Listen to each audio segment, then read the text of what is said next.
Okay.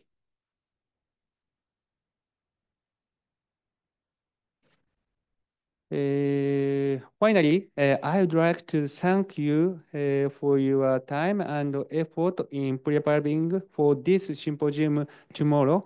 Professor Garsdale, who came from London, and Dr. Professor Romo Miyagiom Ajay Celestin, c'est lui qui est là-bas, and Mr. Demba Musa.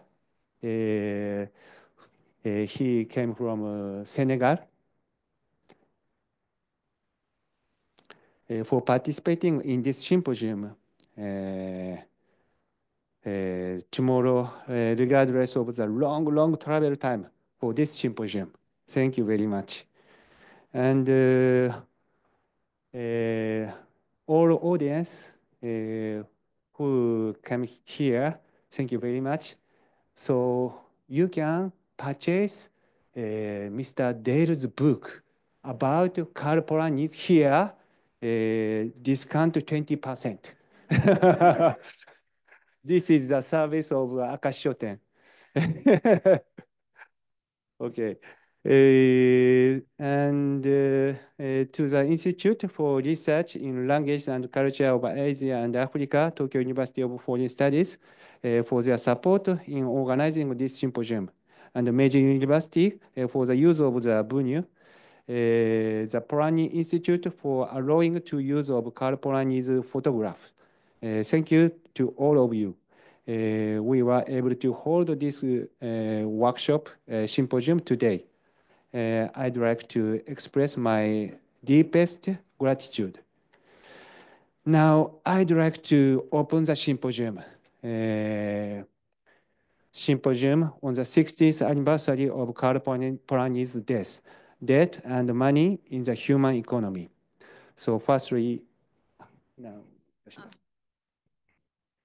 So now we want to welcome our first lecturer or speaker, Gareth Dale.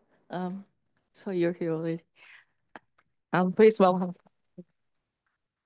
And he's is okay. He's from Brunel University of London, and today's paper's title is Karl Polanyi on Humanity, Economy, and Human Economy, a Critical Appraisal. Are you ready? Okay. Yeah.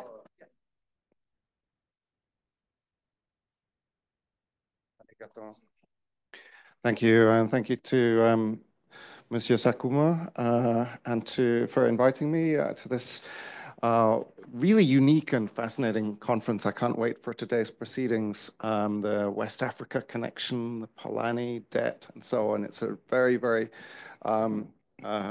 interesting conference to be at. And thank you again to Monsieur Sakuma, to Rio for so smoothly organizing my trip. I came via Beijing, which was a little complex. In fact, I've flown here several thousand miles from London. I'm afraid I flew from Heathrow Airport, not from Gatwick Airport. Gatwick Airport in London is carbon neutral. Presumably I think they must have invented planes that fly by magic. This is plastered all over Gatwick Airport, these signs. It just gives us, it just reminds us of just how insane the world has become and how thoroughly rotten that people can be paid to come up with complete, with lies about carbon emissions in this way. Anyway, talking of carbon emissions, my flight produced colossal quantities of them, even more than it normally would, because Russian airspace is closed off to British flights. So the planes fly back to London via Canada instead of across Russia. So I'm just wondering, maybe these days I should be beginning talks like this with a tribute and apology to all the future generations of our species and so many others whose futures are being stolen by our burning of fossil fuels. if I were in Canada or Australia giving an academic talk like this, the talk would probably begin with a tribute to the indigenous communities on whose stolen land the talk is being held, a sort of tribute come apology. I think maybe those of us who fly to conferences should be doing the same to future generations. The serious point I'm making is that we need to shut down the aviation industry. It's poisoning the planet. There is no such thing as sustainable aviation fuel. People react to this by saying, that's an impossible demand, we need to fly. It's simply their way of saying that we cannot change the world, that capitalism is too powerful. I mean, one of the joys of, one of the many joys of my work studying Karl Polanyi's life and work is that, you know, it reminds you that actually you can lead a very happy life without flying around the world. Karl Polanyi didn't fly until the 1950s, and he had generally, well, a very difficult life in many ways, but quite a happy one. We don't need aviation. We should shut down this industry. It's poisoning the planet. Anyway, I mentioned capitalism. It's going to be one of the topics in my talk. And it seems quite appropriate to talk about capitalism here at Meiji University, given that the Meiji Restoration saw the construction of a capitalist state on these islands. Now, of course, one of the main projects of the new capitalist state in Japan was it went straight into colonization drive. First, Japan grabbed and colonized Taiwan, then Korea, and its Japanese colonialism, of course, went hand in hand with racism. And this is described by Karl Polanyi in his article on the Tokyo earthquake of 1923. After the earthquake, the military authorities whipped up a pogrom against Korean people and communists to bound up together. In that pogrom, many thousands, maybe 6,000, 7,000 Koreans were massacred. When he writes about this pogrom, Polanyi compares it to the pogroms against the Jews in Europe. It reminds me, the Tokyo earthquake 101 years ago reminds me, it brings to mind for me Naomi Klein's book on disaster capitalism, the way in which the authorities use a natural disaster as a pretext to impose new horrors on a population. It reminds me also of Richard Seymour's new book, Disaster Nationalism, which studies the ways in which fascism, or sort of these various forms of semi-fascism, seek to offer a violent reset where the idea is to impose supposedly traditional new hierarchies, or traditional hierarchies, and the pleasure that people can gain in humiliating others in orgies of ethnic vengeance and killing, as we saw in Tokyo in 1923. That's 101 years ago. I've been talking about death, not debt. The conference is about debt. I've just been talking about death just now. It's tangentially appropriate to the conference in the sense that we're celebrating 60 years since someone's death. That's Karl Polanyi's death 60 years ago. He died in 1964. He died of cancer. I don't think it was, I haven't checked up, it wasn't lung cancer, but it was probably related to his smoking. Karl Polanyi was a heavy smoker much of his life. He kept on smoking even after the link to cancer had become firmly established in the 1950s. So the question is, why did he carry on smoking despite the link being known? Why did he carry on smoking even after the link to cancer had become firmly established in the early 1950s? Well, obviously, of course, partly he was addicted, but there was another reason too. And this reason is more important than his addiction, or at least it's more pertinent to the questions of human survival, of human life and human death that I'd like to discuss today. You see, governments did not take the carcinogenic consequences of smoking seriously for around 4 decades until after they had become well known. They didn't take them really seriously generally until the 1990s. Why on earth not? Well, it had a lot to do with scientists being paid by corporations to sow doubts in people's minds about the risks of the products that those corporations sell. this brilliant book on the question, Merchants of Doubt, how a handful of scientists obscured the truth on issues from tobacco smoke to global warming. I mean, the strategy, it would have been too obviously corrupt to pay scientists to simply say, smoking does not cause cancer. That would have been obviously corrupt. Much more effective is to ask scientists to help throw up clouds of doubt, obscuring our vision, leading everyone to say, oh, this is a complex subject. There are many causes of smoking. The scientists even disagree among themselves. So let's not demand change. Let's just allow business to carry on as usual. And in this book, Oreskes and Conway show that the same playbook was used by the oil companies with respect to the vastly greater danger of climate change. Not only the same playbook, some of the same scientists were involved as well, but funded by big oil rather than by big tobacco. This has helped to ensure that the world still runs on fossil fuels. These are the figures for Japan. It's not possible to, no, it won't be possible to move that dialog box out the way, will it? Don't worry. These are the figures for Japan. They show 84% of Japan's energy mix comes from oil, gas, and coal. This is up from 81% in the year 2000, 24 years ago. In other words, what this shows us is there is no green transition taking place in Japan, and at the global level, the figures are even worse.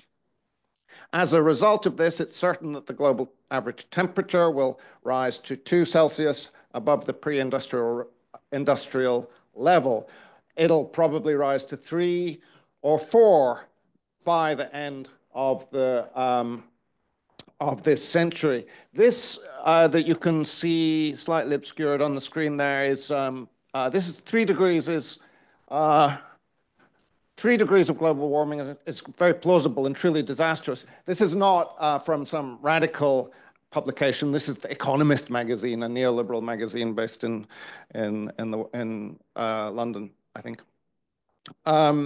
Even a rise to 1.7 or 2 will probably trigger catastrophic tipping points, some of which may have already started tipping already. I'm thinking of the collapse of the Atlantic meridional overturning currents, the great streams of heat that travel around the world, around the oceans, partly some of which convey heat from the tropics to Western Europe here. I mean, this could collapse or start to collapse in the next 20, 30 years. Scientists, climatologists are worrying. Another tipping point is the dieback of the rainforests in the Amazon and in Central Africa and in Indonesia. Others included the melting of the West Antarctic ice sheet, the Greenland ice sheet, and so on. When those tipping points are crossed, then the planet will be hurtling toward a much hotter state in which we can no longer be so confident that the human species will survive for very long. And if we do wipe ourselves out, this will not just be due to climate breakdown, but also to the way in which we're exterminating so many species, largely due to industrial agriculture, and especially livestock agriculture, people eating meat. This graphic, I think, is quite stunning. I haven't checked its accuracy, but I think it is accurate, and it's absolutely horrific. What it shows is that wild animals represent a tiny, tiny proportion of the animals left on the world, because so much of the world's space has been taken up to produce cows and sheep for people to eat. What stuns me particularly, I mean, look, for example, all the wild animals left in the world weigh just as much as the goats. Now, don't get me wrong, goats are adorable, especially the little kids when they gambol around and bleat, going, bleh, bleh. You know, they're lovely little animals. My family kept goats when I was a child. Goats are adorable, but there is something deeply, deeply wrong with a world in which all the wild animals weigh only so much as the goats being kept to eat. In fact, we are exterminating so many other species that could well become a factor in our own extinction if it comes to that. And if that does occur, if humanity does commit suicide, it would falsify Polanyi's whole philosophy, as well as all the other humanist philosophies. Not that the falsification of these philosophies would be on people's mind, the minds of the few remaining humans who are seeing that it's about to occur. Now, alongside the environmental crisis, the other most disturbing scene of large-scale death is much more immediate, much more tangible. I'm speaking of the genocides going on right now in parts of Sudan and especially in Palestine. The genocide is in Palestine. I should be wearing my keffiyeh. The genocide in Palestine is peculiarly evil in that the bombing of civilians is more intense than anywhere since the Second World War, and it also carries a very stark political lesson in that, you know, according to the kind of folk wisdom of genocide, genocides are the sort of things that deeply authoritarian regimes get up to. But this one is being carried out by liberal democracies, by the United States under Joe Biden and soon under Donald Trump as well. They're backed strongly by other liberal democracies like Germany and Britain. In fact, Britain, my country, laid down the tracks toward genocide in Palestine because in Britain's final colonization spasm in the 1920s, Britain grabbed parts of the Middle East, including Iraq and Jordan and Palestine. And when it did so, here's the thing, it promised future sovereign status to Iraq and to Jordan, but not to Palestine. It denied Palestine even the promise of future status. That humiliation, that denial of a people's right to their state is the kind of denial that lays down the road towards genocide. So my country is very absolutely implicated in this genocide too. Now, between the two forms of mass killing, the genocide in Palestine and the consequences of climate breakdown, there is, of course, a connection. It is the oil industry. Polanyi, this is a quote from Polanyi at the top that you can see, that you might not be able to see. I don't think Polanyi saw the connection between the oil industry and Israel very clearly, but he was at least opposed to Zionism. Polanyi was opposed to the unrestricted Jewish immigration into Palestine. He was opposed to the Zionist project himself, and he did capture something, thank you very much, he did capture something of the nature of the oil industry. In the 1920s, he in one of his articles, Verbici Magyar Újság, he wrote of it in the words you see on the screen. Now, I said a moment ago that if we commit species suicide and if we kick off the sixth great extinction, well, we already have, Polanyi's philosophy will begin to be falsified. By that, I simply meant the anthropocentric belief that human beings are fundamentally, basically good. I don't mean that Polanyi believed that humanity will necessarily survive. Sometimes he appeared to think it would survive. This isn't working anymore. Sometimes he thought it would survive, and sometimes he thought it wouldn't. Let's see if that works. So when Polanyi in the 1940s wrote an essay on Rousseau, he argued that human society is always acting to ensure its survival.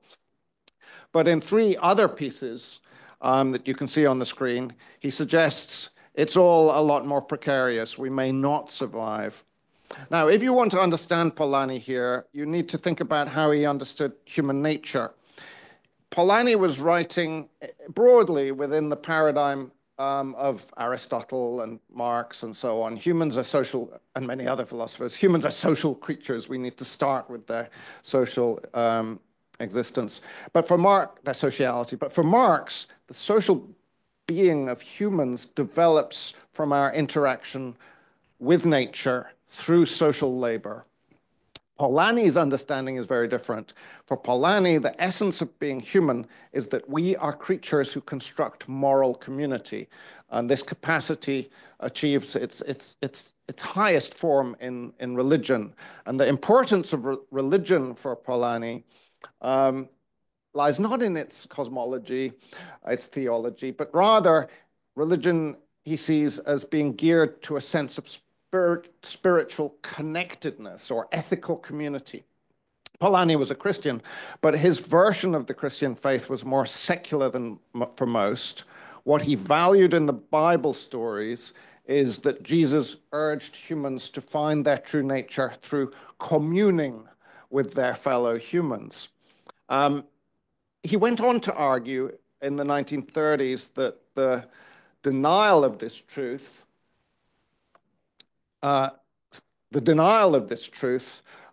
humans exist through ethical community led to the Great Depression and to fascism, and that the way forward to a true community was being pioneered by the Soviet Union under Stalin. You're probably familiar with Polanyi's argument here, but let's have a quick refresher course. Firstly, he argued humans and land in their very nature, their God-given nature, he thought, are not produced for sale. Selling labor, power, and land as commodities is therefore problematic, and therefore in a market system. Secondly, the economic sphere, as it becomes separated off from the other spheres of social life, from politics, religion, etc., is disintegrating human existence. It allows one element of society, the creation of our livelihoods, to become completely subjected to market forces. The world of humans becomes governed by the movement of things, an impersonal mechanism. So in a market society, he argued in Über die Freiheit, in a market society, it's not human volition, but prices that determine what we produce. It's not human will, but it's the interest rate that commands capital. All of this had ethico-political consequences. The market system is opaque. It undermines individual responsibility. We can't see the effects of what we do. The formation of prices excludes all consideration of the natural world and of the social consequences. And so the resulting ethic is asocial. Human beings, he says in this delightful phrase, are not allowed to be good, even though they may wish to be so in a market system. So this way of conceiving, this way in which Polanyi conceives commercial society as unnatural and corrosive of human morality, it's quite common of course, through romantic social thought from Rousseau to Polanyi and ever since. We're all familiar with the idea. Just a couple of weeks ago, I was on a demonstration against the genocide in Palestine, and I saw against Britain's support for that genocide. I saw someone carrying this placard, which sort of seems to convey something of this romantic sense that I was talking about. Now, this is also, of course, the dichotomy that Polanyi draws between the two meanings of the economy. One meaning is used to refer to the basic activities that all societies have in common, their interaction with the natural environment through production and reproduction, how the wants of society the needs of society, how they're satisfied, and how people make their livelihoods. That's the basic substantive sense, or if you like, the human sense of economy. The focus of the other sense is to refer exclusively to exchange relations, to monetary relations, to the price mechanism and the behaviors that are related to those. This is the economizing sense of economy, the formalism as it became known. And Polanyi borrowed this distinction from another Karl, not Karl Marx, but Karl Menger, the founder of the Austrian School of Economics. By the way, Menger's, if you want to follow up some of this stuff by Menger that I'm going to mention, you can do so very easily because you have the privilege of living in the city where Menger's archive is housed in Hitotsubashi University, and yes, is where Menger, Hitotsubashi, how do I pronounce it? Hitotsubashi University acquired it just over 100 years ago. They have the Menger archive. And what you can see on the slide here is one of Polanyi's articles where he discusses Menger. This version this article was published posthumously, but the version you see here is from the Karl Polanyi archive, another archive, a wonderful archive, by the way, on which I've drawn a lot for my work on Polanyi, of course. It's all been digitized, so you can access it online very easily. It's a wonderful archive. Anyway, in this article, Polanyi mentions various non-market societies that cannot be examined using formalist techniques, the techniques oriented to market economy. He gives a series of them. The Trobriand Islanders, which Malinowski studied, the ancient Sumer, ancient Babylonia, Ptolemaic Egypt, and also, appropriately for this conference, pre-modern empire in West Africa, Dahomey. Now, notice that most of these are monarchies with administered economies, what Polanyi calls redistribution.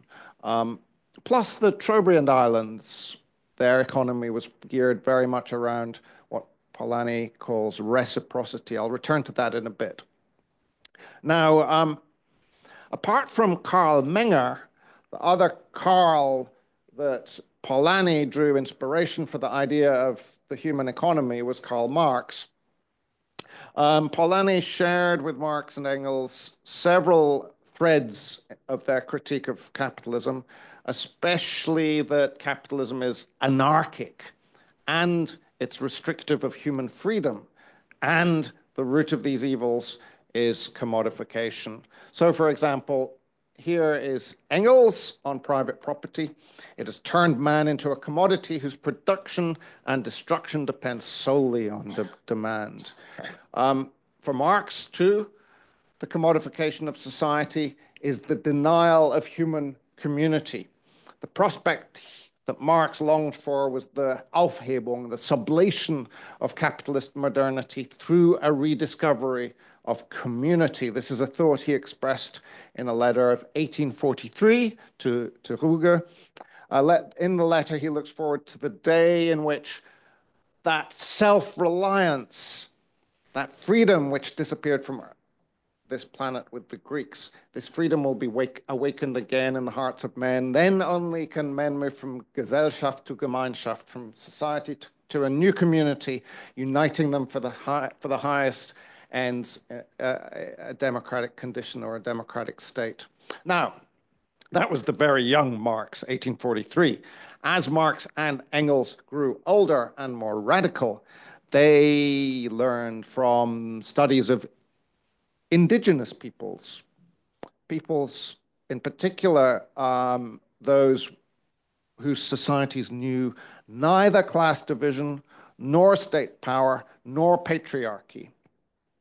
And they no longer, Marx and Engels no longer then took ancient Greece as such a model.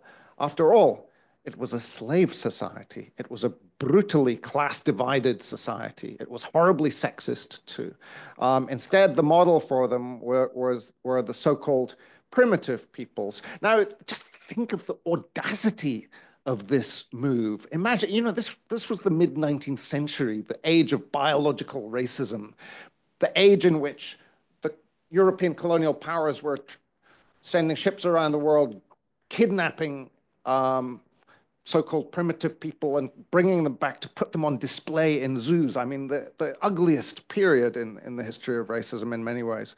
And so the audacity of saying that these people being put in the zoos actually show us the way we can live in equality without states and so on. That audacity of that is quite extraordinary, I think. I'm not suggesting that Marx and Engels were the first socialists to find affirmation for a socialist perspective among those peoples who were being cast by the mainstream as barbarians, as animals.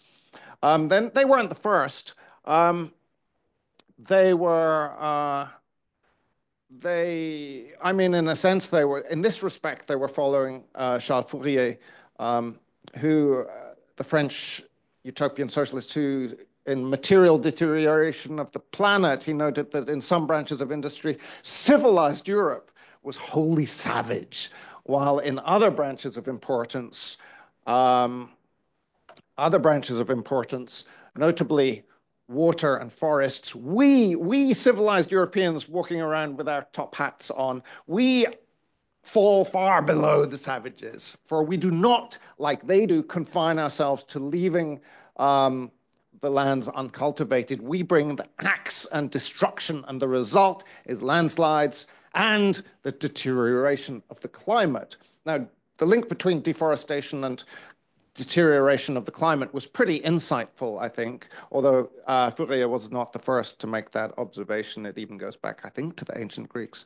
Anyway, in recognizing the indigenous people, the barbarians, that they are, in key respects, are the civilized ones, and vice versa, this is really radical, I think, on the part of Fourier. And in Marx and Engels, you have the same idea, but put on a much bigger canvas with much more anthropological research in the meantime, much richer, much more systematic, and more revolutionary than Fourier. Now what appealed to Polanyi in the Marxist concept of primitive communism? Certainly, he liked the idea that there's something personal, direct, and immediate in primitive societies about the ways in which human beings relate. He liked the thesis that you also find in Bachhofen and in Lewis Henry Morgan, the thesis of the unity of human existence in prehistoric times.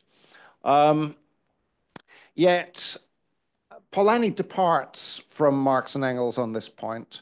For Marx and Engels, the absence of classes and political organizations of class rule, in other words, states, this absence demarcates primitive communism, in their phrase, from all forms of class society, including those in which exploitative relations take a face-to-face form.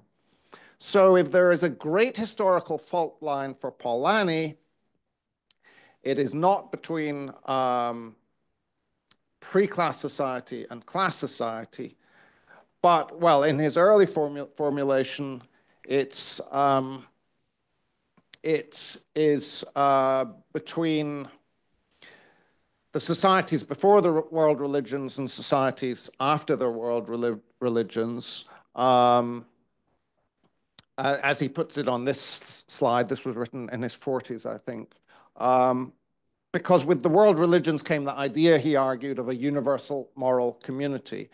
I mean, this was one of his young pieces that talking of Jesus as the greatest figure in the history of the white race is a little odd, I think. But anyway, passing over that.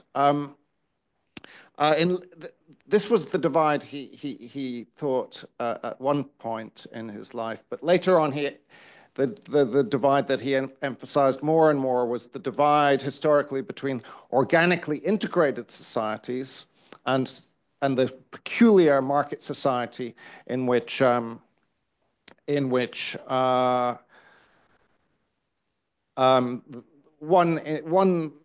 economy is separated out, institutionally separated out. So you can see some of his relevant quotes here that he looked to Richard Tornwald for some inspiration here, which is a little problematic. Tornwald was a racist, an advocate of apartheid, a Nazi sympathizer, also a student of Menger. But I think we can notice the similarity to Marx and Engels in this quote at the top, primitive society being more human than market economy. But Polanyi is gathering together very different forms of society under this rubric of embeddedness. As I said, the fault line he draws is between modern market society and all previous formations, from small gatherer-hunter bands all the way through to European feudal empires, the Mughal Empire, the Kingdom of Dahomey, and the Kingdom of England, and everything in between. This is a familiar move in Romantic thought, of course. What it obscures is relations of exploitation and domination. The feudal lords living it up on the beer and the pheasants that they steal from the peasants. Most of the societies in which Polanyi thought he could find a human economy were horribly brutal, class divided, exploitative, slaveholding, and patriarchal. The one major exception to that was the one that he wrote the least about, which is the Trobriand Islands. When Malinowski's book came out, Polanyi was thrilled to read it. And in his notes on Malinowski, he puts a big exclamation mark. Sorry, here's I should have added that quote from Malinowski on reciprocity as a basic feature of so-called primitive societies. And Polanyi puts a big exclamation mark next to that quote. Malinowski. Oh, this isn't working anymore. This has stopped working, I think. Sorry? It's not working anymore. I don't know why.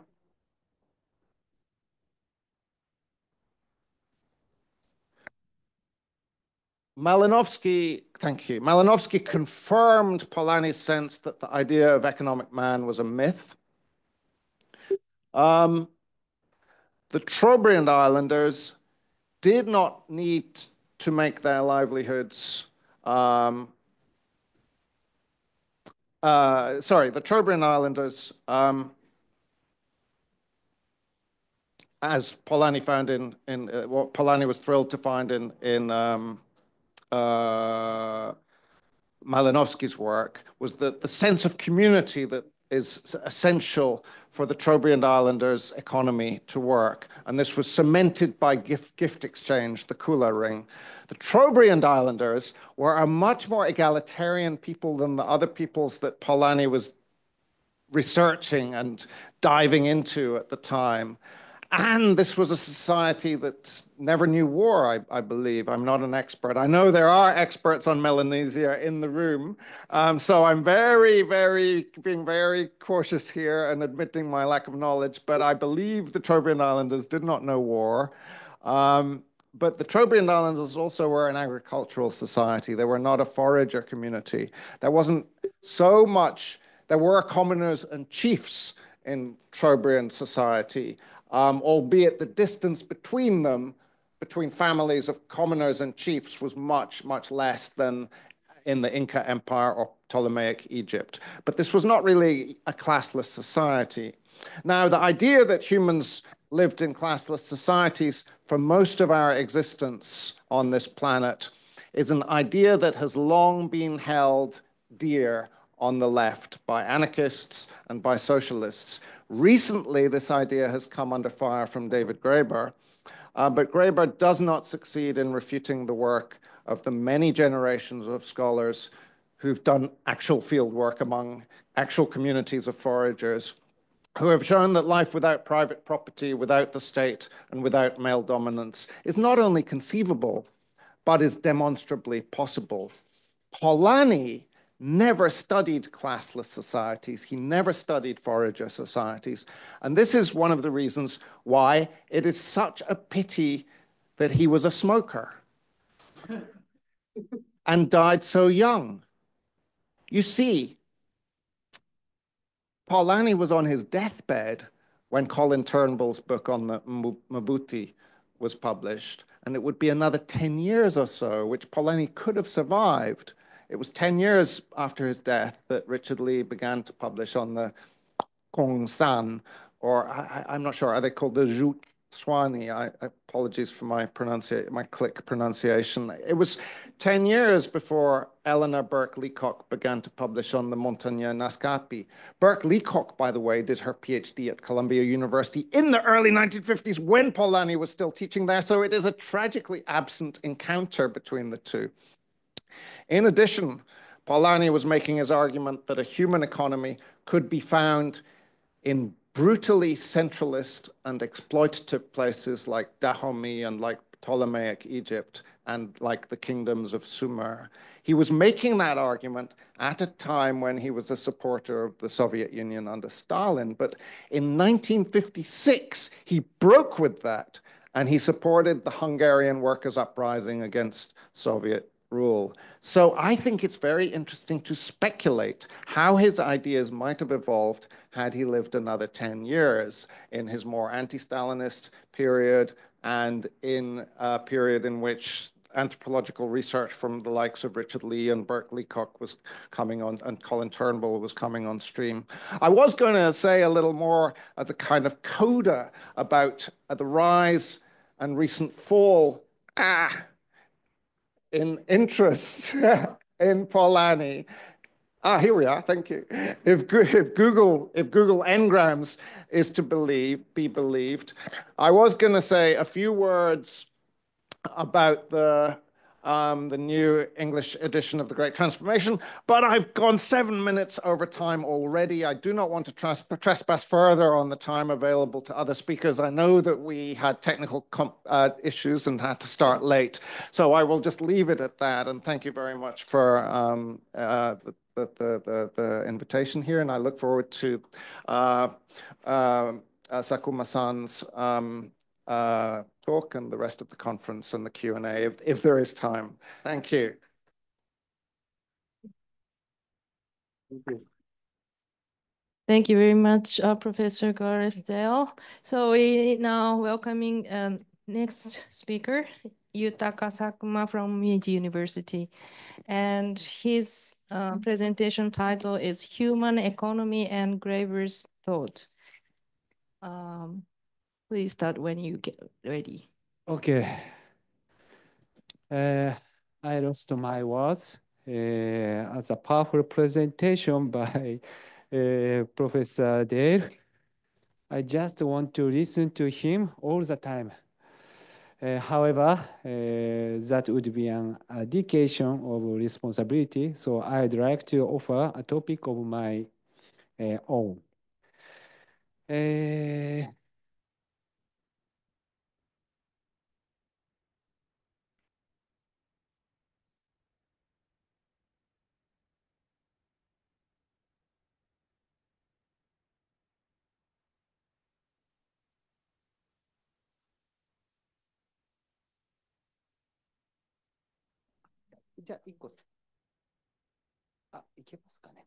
Okay. One of the most important themes of my report and of this symposium is human economy.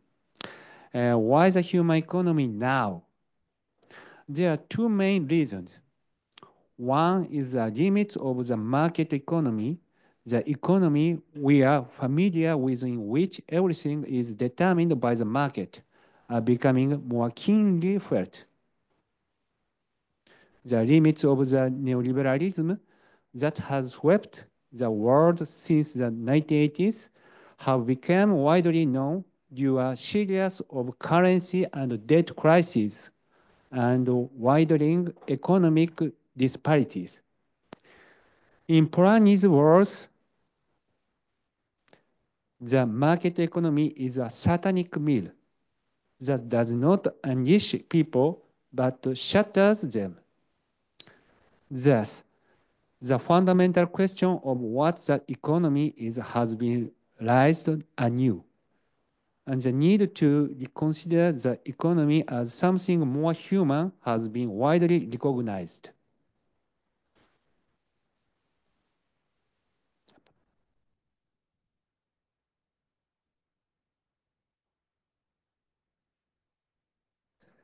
Okay. Another point related to this is that it involves human beings more than the economy. Even if we talk about humanizing the economy, what do we mean by human in this context? In recent years, the self-evident boundary between humans and non-human has been questioned in a trend called post-human. In this sense, the modern Western assumption that humans as subjects dominate animals, plants, and the natural environment as objects is being re-examined. Behind this research, the assessment is the development of artificial intelligence on the one hand and worsening environmental problems on the other. Accordingly, the boundary between human and non-human, such as AI, animals, and plants, is being reconsidered, as is the question of what is a human being. There was a very interesting talk about environmental issue from Professor Dave, so I'd like to cut this part from the presentation. Okay, please.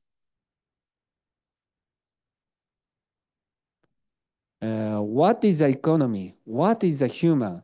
The pursuit of these questions goes back to the classical period. However, Karl Polanyi was the only person to sharply criticize the limitation of the modern market economy and the first to envision an alternative human economy.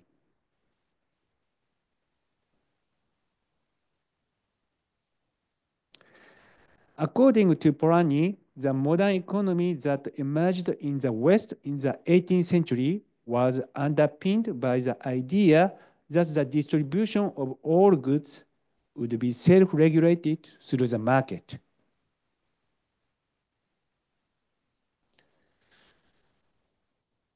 In a market economy, people are represented as individuals who aim to maximize their self-interest, homo economics, as well as private owners who buy and sell their goods, land, and labor on the market.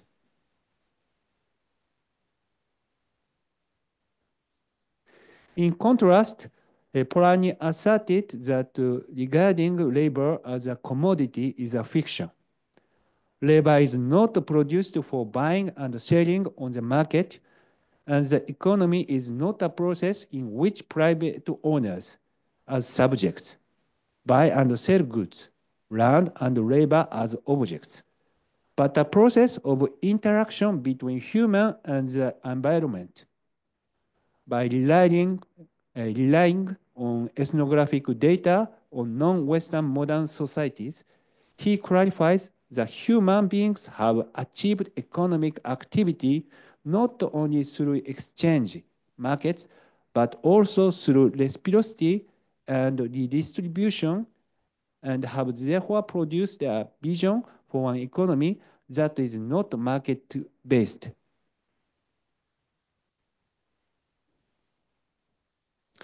Polanyi often referred to the non-market economy as the human economy. However, he did not necessarily clarify this concept.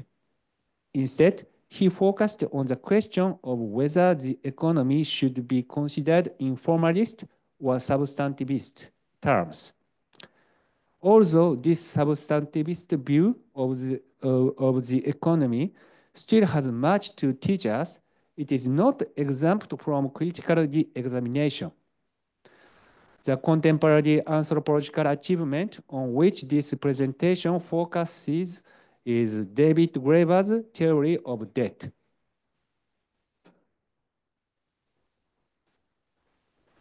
Some people may feel uncomfortable about the connection between the ideas of Graeber and Polanyi.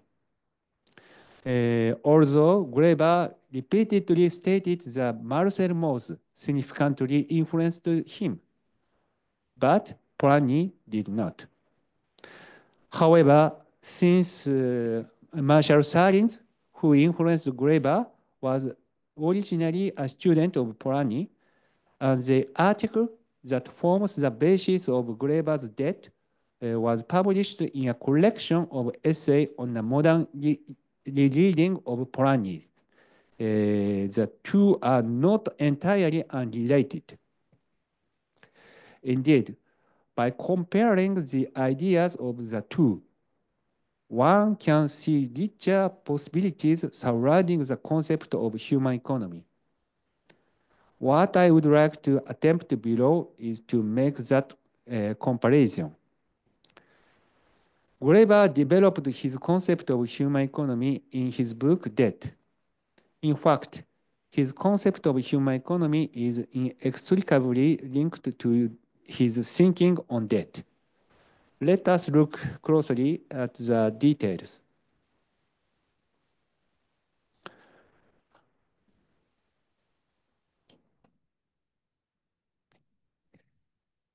First, Graeber discusses the human economy in detail in his book Debt. Why is it necessary to refer to the human economy when discussing debt? As Polanyi stated, when considering the human economy, the inclusion of the non-economic is vital. Debt is a phenomenon that makes considering non-economic systems essential.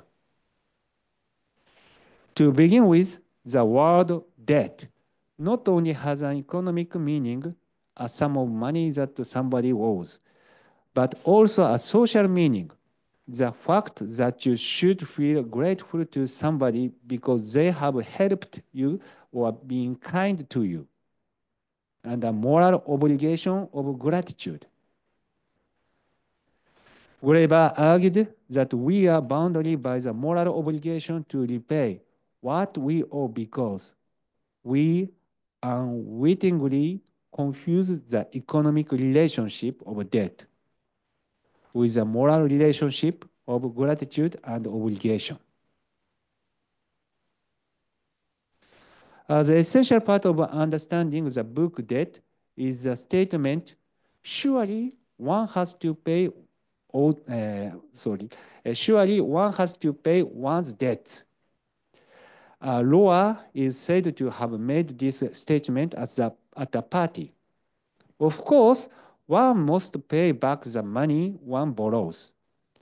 The problem is that the money that had to be paid back at that time was the debt that had been unfairly imposed on the world's poorest countries by international organization in 1980s and had resulted in significant sacrifices due to social security and medical expenses being cut to repay it.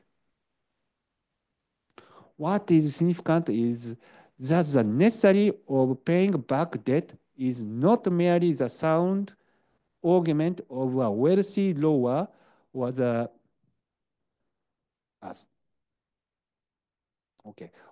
threatening words of a debt collector. It is an order that comes from within each of us and belongs to what Graeber calls the language of morality. What is tricky about morality is that others do not impose it on us. Rather, it comes from within ourselves. Thus, opposing it is difficult.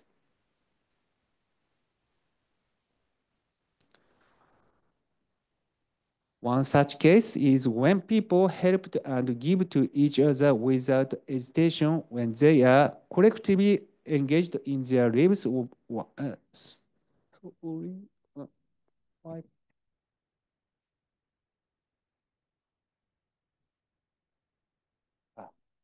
Sorry.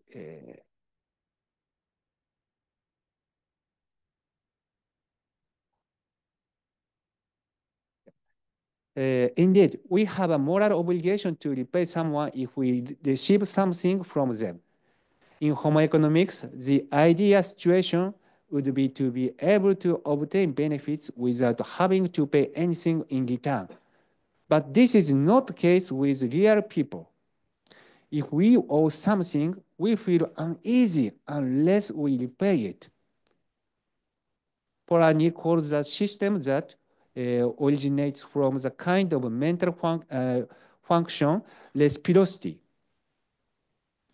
Graeber, however, takes issue with the fact that this moral of one has to pay one's debts has been replaced by the economic logic of if you borrow, you must pay back. The idea he takes is innovative. He focuses on cases where it is not necessary to pay back even if you owe and relativize the theory of reciprocity from there. Okay, now communism. Sorry.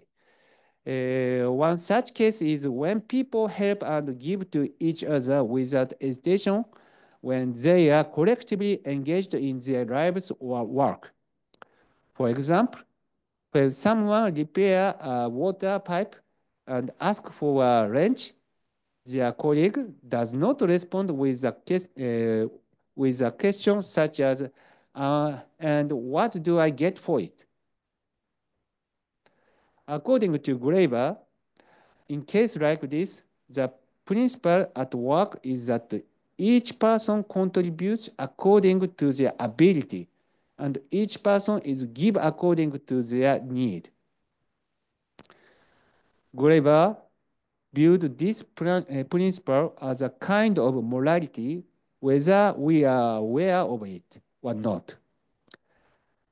When people collaborate on running a business or working on a project, they share their labor, property, space, and emotions. They share and they cooperate. Graeber refers to this approach as a communism, but to distinguish it from the communist regimes of history, he called it baseline communism.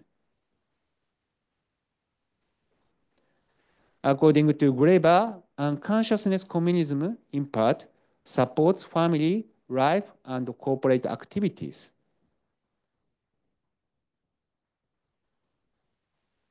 The other case is hierarchy, a relationship between those in higher and lower positions.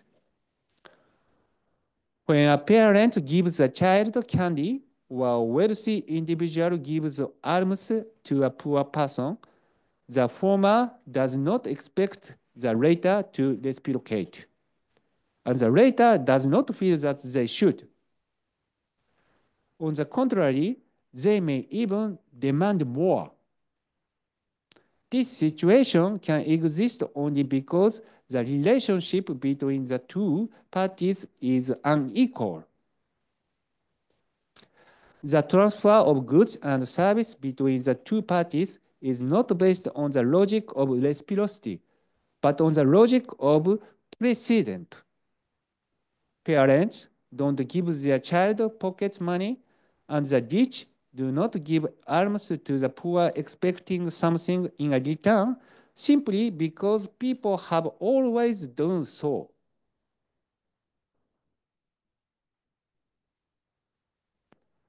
What principle does debt rest on? According to Graeber, it is exchange. He noted that exchange is all about equivalence, the classic of which is gift exchange. Just as there is a White Day after Valentine's Day, if one gives something, one must reciprocate.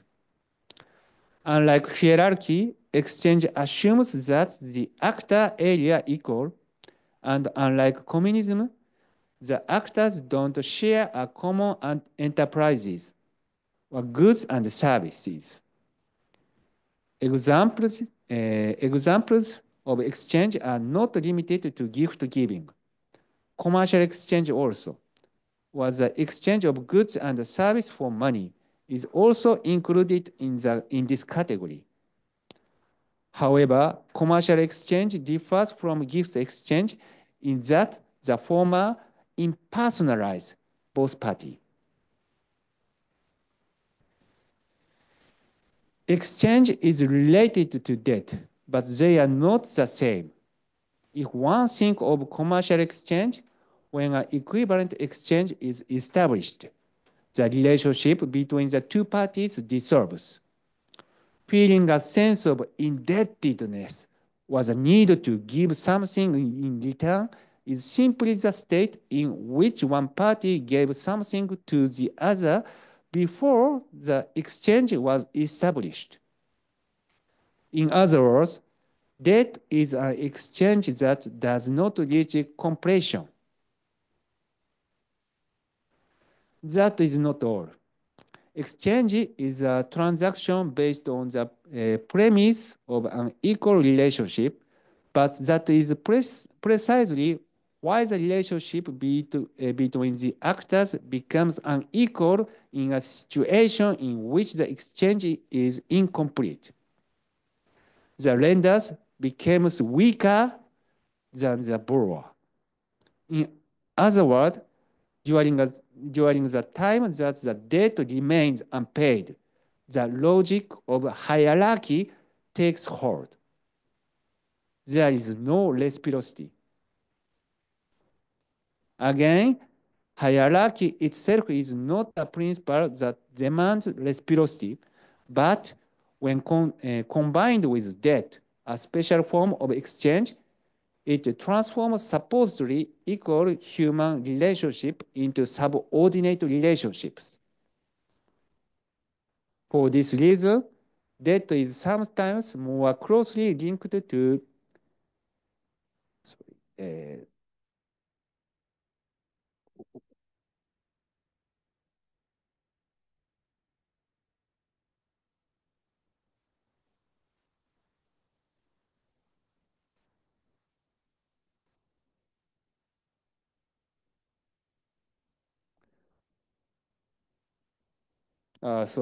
for this reason, debt is sometimes more closely linked to politics than to the economy.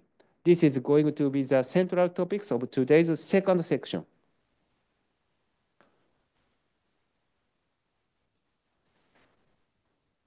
So far, this discussion has indicated why debt can restrict people on a moral level, but has not clarified why this morality is confused with economic phenomena.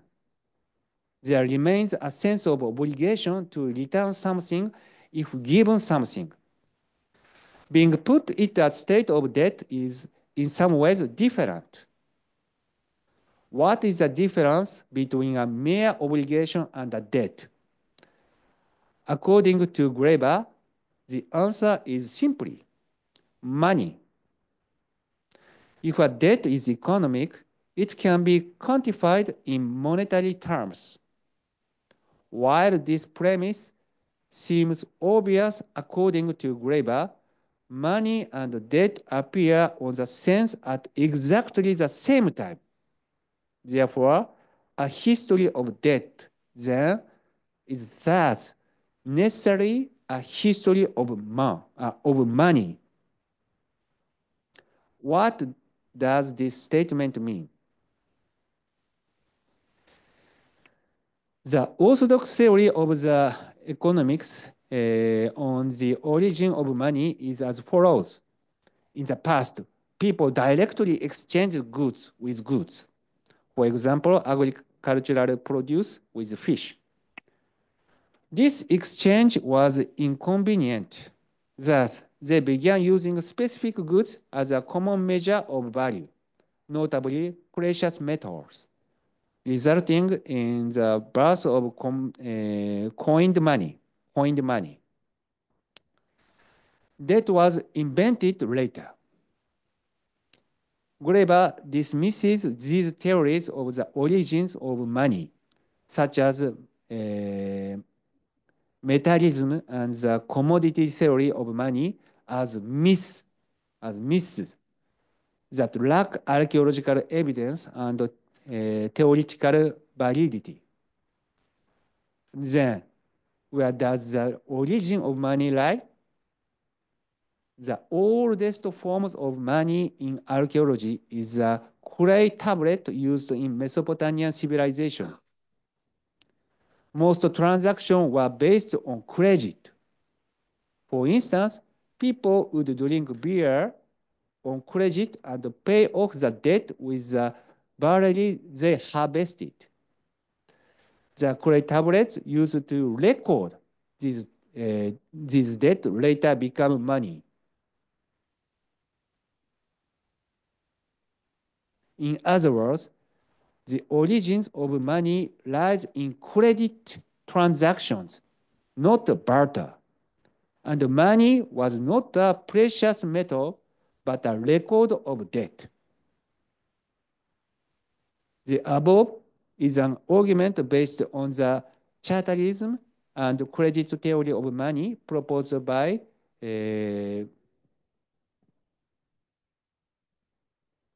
heterodox economist, so Mitchell Ines, specialist of Nakayama sensei.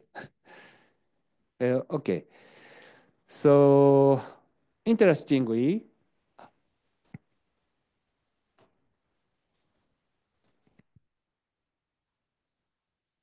interestingly, Graeber claims that the money, which began as a form of credit, did not become a form of credit money. Instead, coined money predominated.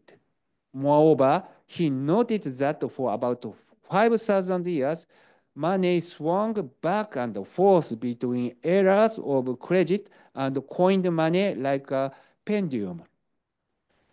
Graeber organized this historical transition into five broad periods, but there is insufficient time to cover the details.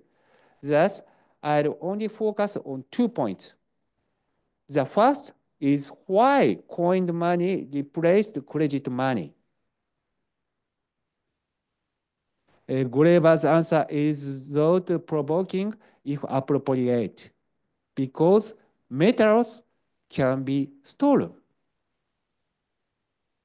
During the era in which coined money predominated, large-scale wars broke out worldwide, and economies were driven by the plundering of wealth backed by military power. Coined money was needed to exchange stolen precious metals for other goods. In contrast, credit money is a record of debt. Such money has value not because it is stolen, but because others trust it. Therefore, credit systems tend to dominate in the period of relative social peace. Which era are we in now? We, us. Normally, we would think that the world after the Nixon shock, when the convertibility of dollars and gold was suspended, would be an era of credit money. The recent trend toward cashless transactions and the spread of virtual currencies apparently support this assumption. Accordingly, is the modern world a peaceful one in which people trust others more than they love others? Graeber's answer is no. Graeber described this era in his other book as the empire of debt. Why? I want to refer to here the issue of human economy and market economy. According to Graeber, human economy, those where money acts primarily as a social currency to create, maintain, or sever relations between people rather than to purchase things, and contrasted this with the market economy, commercial economy. Graeber distinguished between mere obligation and debt. But what was significant for him was not the distinction itself, but the elucidation of the process by which one transforms into the other. He viewed this transformation as a process that ran parallel to the transformation from human economy to a market economy. According to Graeber, human economy, those where money acts primarily as a social currency to create, maintain, or sever relation between people rather than to the purchase things, and contrasted this with the market economy. Graeber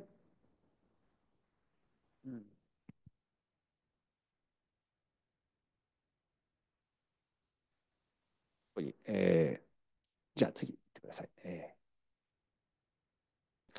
As we have seen, social debts are not quantified in monetary terms, unlike economic debts. But there are also mediators in human economies that correspond to money. Graeber calls them social currencies, not money, to distinguish them for credit money and coined money in commercial economies. A typical example is a dowry, which is money the groom pays to the bride upon marriage. Since the bride can bring new life to the groom's side of the family, the bride-to-be's family is indebted to the family of the bride-to-be, and thus a debt cannot be repaid. The dowry is proof of this unrepayable debt, but is often misunderstood as the bride price. Conversely, what economy does change something so unequally valuable to something replaceable? It is a commercial economy. In this economy, people were quantified by money and exchanged for people or things of equivalent value. What kinds of human beings are bought and sold? Graeber describes one typical example of them in detail. So, slaves.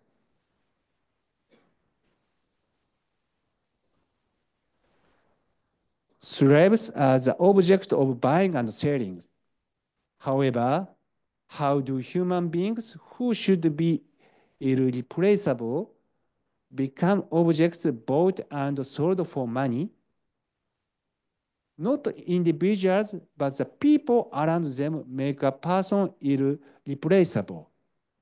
Therefore, to enslave people, one must tear them away from their human relationships by exercising violence.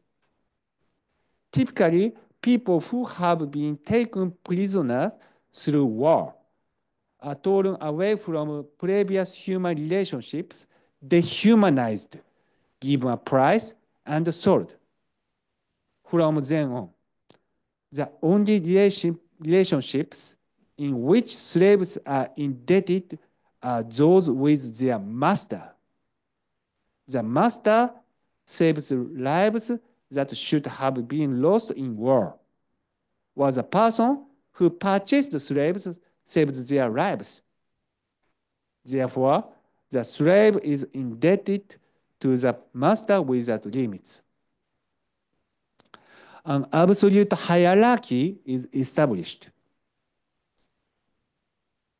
Graeber noticed that this situation arose when the human economy came into contact with commercial economies in ancient Mesopotamia, Greece, and Africa during the Atlantic slave trade era.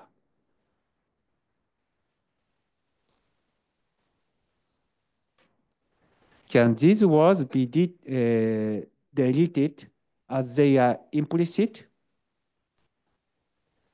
Slave trade finished, so all things were finished? No.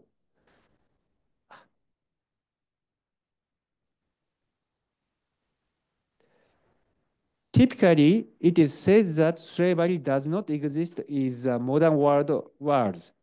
Indeed, even prisoners of war are recognized as having human rights. I don't know true or not true, but so. Has the era of buying and selling people as abstract, measurable commodities ended? And the peaceful one arose in which people trust others? As I mentioned earlier, Graeber's answer is no. Ultimately, labor power is continually commodified through violence akin to slavery, and we continue to live to repay the debt incurred through the money obtained in this way. Even if one cannot work, companies can purchase the labor power of someone equivalent. On the other hand, one cannot stop working because in this empire of debt, everyone is indebted to someone, something. Consequently, the subject of this empire have the moral embedded within them that they have to pay one's debt. This empire has no master. If anything, the debt is the master. Therefore, it is an empire of debt.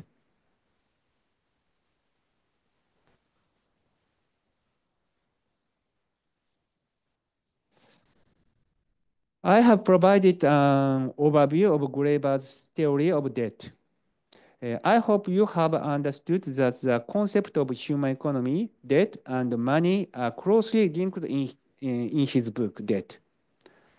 The title of this symposium, Debt and Money in Human Economy, was chosen based on Graeber's thinking.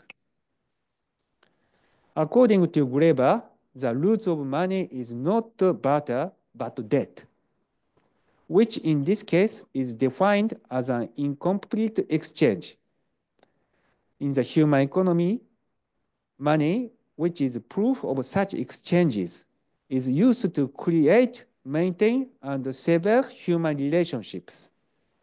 While in the market economy, people are quantified, depersonalized, and commodified. As Polanyi contended, buying and selling human labor that was not originally produced for selling is just a fiction. It's true. But because people are driven by the moral imperative to pay one's debts, we cannot escape this fiction. We are living in an empire of debt. If we reframe it further in the context of Polanyi's argument, Polanyi's thought, Graeber's discussion of debt can be seen as critical transcendence of Polanyi's work. Not all, but a part. The first concerns the question of what debt is. Graeber recasts the moral principles underlying economic relations in the three phases, three principles: communism, exchange, and hierarchy, and makes it clear that debt is an exchange that is never completed, and that the logic of hierarchy dominates until the debt is repaid. This is reminiscent of Polanyi's three typologies of reciprocity, redistribution, and exchange, except that in Graeber's typology, reciprocity, in Polanyi's terminology, is eliminated in favor of exchange. And the concept of communism, the concept of sharing and ownership, is introduced instead of Polanyi's typology. In particular, the emphasis on reciprocity has made it clear that the market economy norms of maximizing self-interest is neither universal nor absolute. But it has also undeniably helped to reinforce the morality of the finance capital, there is a back of the market society, market system. One has to pay one's debt that underpins the market economy. It is Graeber's credit that he has critically overcome this problem. The second concerns money. Polanyi's monetary theory is famous for two arguments. The first is the fictitious commodity argument, which criticizes the economics of money as a commodity convertible to gold or silver, and the fact that it is a peculiar institution in modern market economy. Graeber, for his part, resolved the history of the commodification of money as a 5,000-year history of the return of credit money and coined money, and revealed that the commodification of money was punctuated by the process of transforming money into debt. Polanyi also examined the distinction between special purpose money and all-purpose money.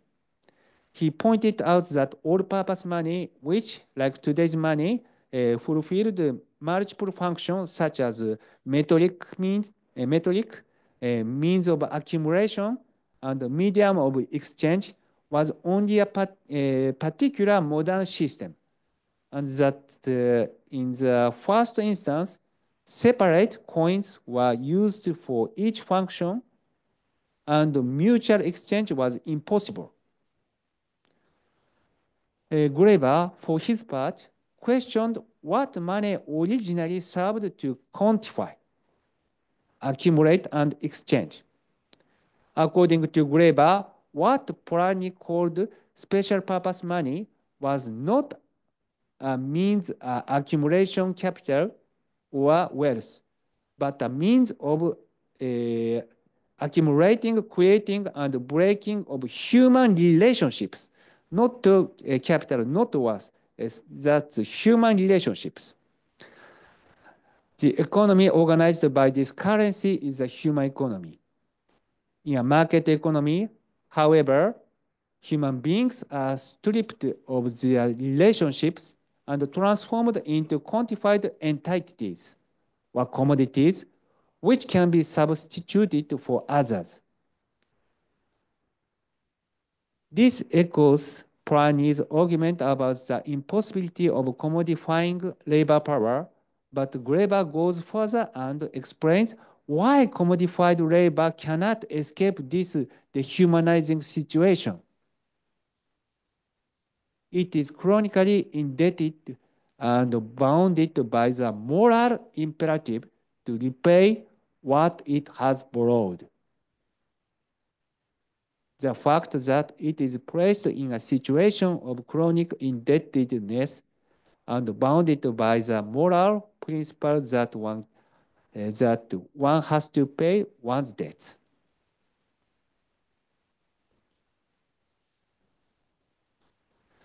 Thus, by focusing on the human economy, Graeber has clarified the problem of a market economy in which humans are transformed into non-humans, such as commodities and numerical value.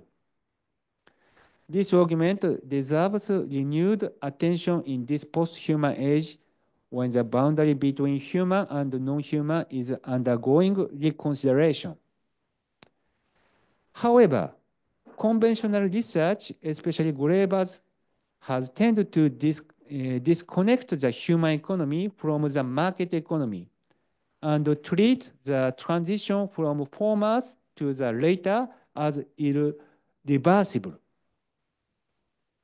Yet, society is not necessarily helplessly destroyed by this action. As Polanyi argued in 18th century and 19th century England, the humanizing forces lead to defensive forces resisting it, self-defense force. Moreover, this force does not necessarily take the form of an explicit protest movement. Rather, it is latent in the daily life practices of those partially involved in the market, but not completely dependent on it. Following Polanyi's description of the economy as an interaction between human and the environment, the human economy is a relational movement that embeds the market economy as an environment in its interaction with itself. This is my talk. Very much. Thank you very much. I know audience want to have question or comments, but please send comment and questions by Google form, which you can access by the QR code with printed on your handout in the last page of the handout. And we want to move to the comment from Kochiya Taichi-san from Hitotsubashi University. So please join me welcoming Kochiya Taichi-san.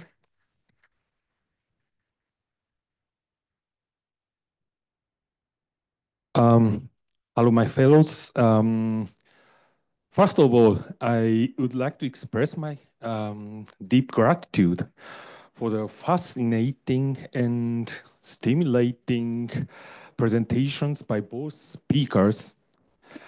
Now, then, even more, it is both a great honor and a heavy responsibility. May I go on? No, I don't think so.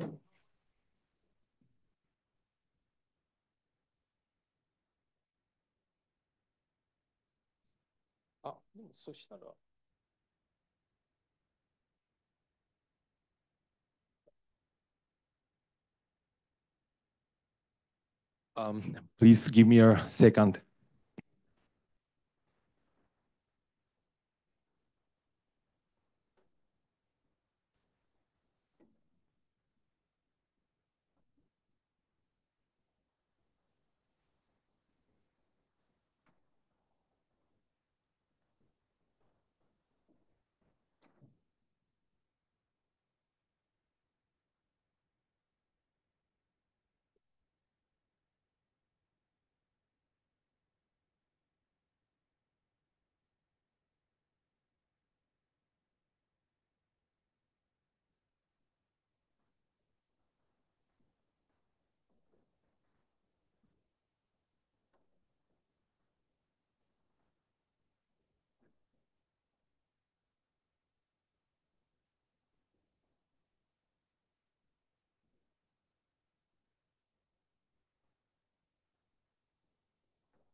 Please excuse me. So then, once again, probably.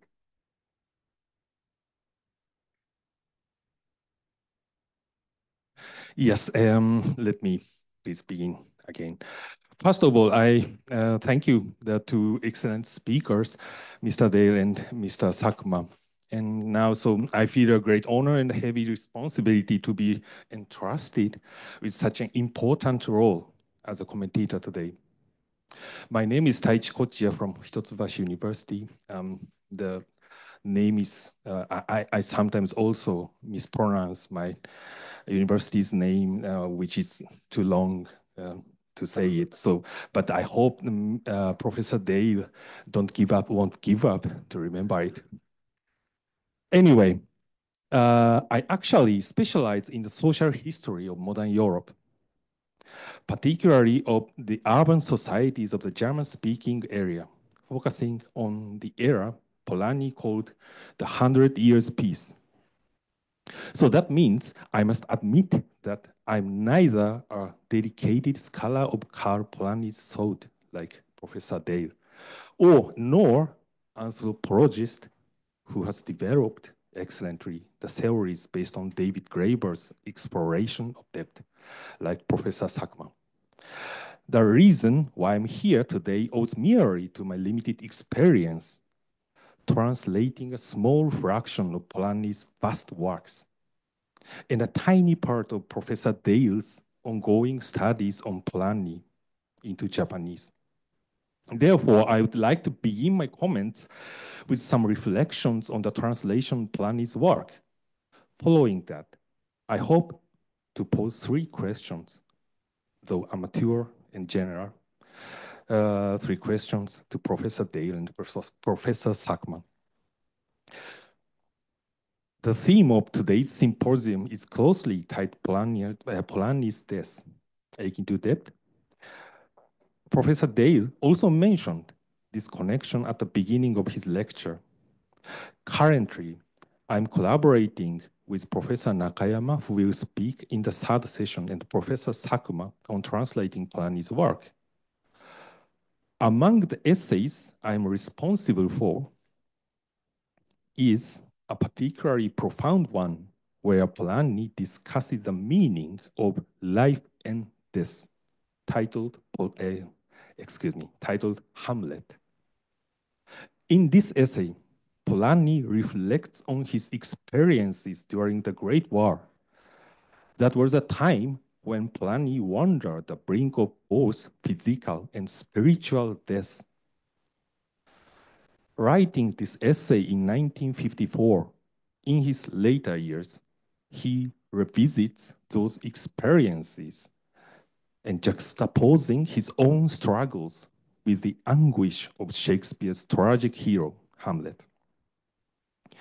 Polanyi interprets Hamlet's hesitation to fulfill his duty, avenging his father not as a matter of external compulsion, but as a desire for freedom from a forced act of revenge. However, according to Polanyi, this hesitation leads to Hamlet's numerous transgressions, including causing Ophelia's death. Yet, Hamlet ultimately acknowledged the affect, love, he shared with Ophelia, which becomes a turning point for his acceptance of externally imposed obligations. By facing his responsibilities, Hamlet regains his life and freedom, fulfilling his duty while finding redemption through his own death. In summary, Polanyi reads Hamlet as a tragedy about sin, redemption, and freedom. The essay is profound because it sheds light on Polanyi's concept of freedom, not the utilitarian freedom of maximizing self-interest, but the social freedom that underpins his ethical socialism, I think. It is no coincidence that scholars like Professor Dale and Midori Wakamori, a leading Polanyi scholar in Japan, have cited this essay, Hamlet, in significant parts of their work. As has often been pointed out, social freedom implies not freedom from obligations and responsibilities, but freedom through them. This aligns with Polanyi's view that human actions inherently have social consequence and that even power structures are ultimately rooted in individual human action. Polanyi saw in Hamlet's action in a vision of human growth, freedom achieved through obligations and responsibilities, not from them. Well, now, I would like to pose my first question to the two of you, Professor Dale and Professor Sakuma. While Hamlet does not explicitly engage with economic motives, the protagonist's sin and redemption can be seen as reflecting the principle of reciprocity, which Polanyi considered a key to social integration. The first one. Excuse me. Burdened by the debt of guilt, Hamlet must repay it through redemption, a repayment that only this death can ultimately release him from. Indeed, Professor Sakuma has previously suggested that Polanyi's notion of freedom could be read as a variation of the theory of debt, arguing that the motivation of reciprocity lies in a moral sensibility, akin to social freedom. According to today's lecture, however, such social morality has historically been intertwined with and reinforced by the morality underpinning financial capital in market economies. Does this suggest, this is the question, in a rather dramatic formulation, the death of the concept of social freedom, which has been central to Polanyi's thought? Or can this concept still be considered valid, and might there be any possibilities or directions for its revival? I am thinking, for instance, of the non-market utopia that Professor Dale highlights in Karl Polanyi, Life on the Left, or the moral of repayment emphasized in Professor Sakuma's Anthropology of Debt and Credit. From these perspectives, can Polanyi's notion of freedom still hold academic or practical significance today? Yeah, that was my first question. As Professor Dale's insightful lecture highlighted, the global environmental crisis stemming from our economic activities threaten our very existence. We live in a society where one can view footages of starving and maimed children in Gaza while sitting in a Starbucks or McDonald's, or where a severe nuclear meltdown leads almost immediately to the decision to fully restart nuclear power plants as a green change. In such a world, the importance of social freedom as a moral principle seems to have only grown, I think. This forms the basis for my first question. And now, second one. My second question concerns the concepts of embeddedness and fictitious commodities. As is well known, Polanyi critiqued the self-regulated market for uprooting itself from society by commodifying labor, land, and money, turning fear of hunger and profit maximization into social norms. In other words, Polanyi's issue was not with markets as institutions, but with their lack of social embeddedness. As Professor Day pointed out, this understanding of markets stems from Polanyi's engagement with economists like Menger and Robbins of the neoclassical school. Yet, recent debates in economic sociology and the institutional history of economies seem to lean toward the view that markets have always been socially embedded, or they take a step back from the embeddedness debate to focus on the interplay between markets and political or social institutions. For instance, Professor Sakuma's critique of Graeber for reducing reciprocity to exchange probably could be seen as a challenge to Polanyi's discussion on embeddedness. My question then is how far and in what way the concept of embeddedness should be maintained. As suggested by reconstructing Karl Polanyi, I like this book, not just only because I translated it and yeah, I like it, just like it to read it.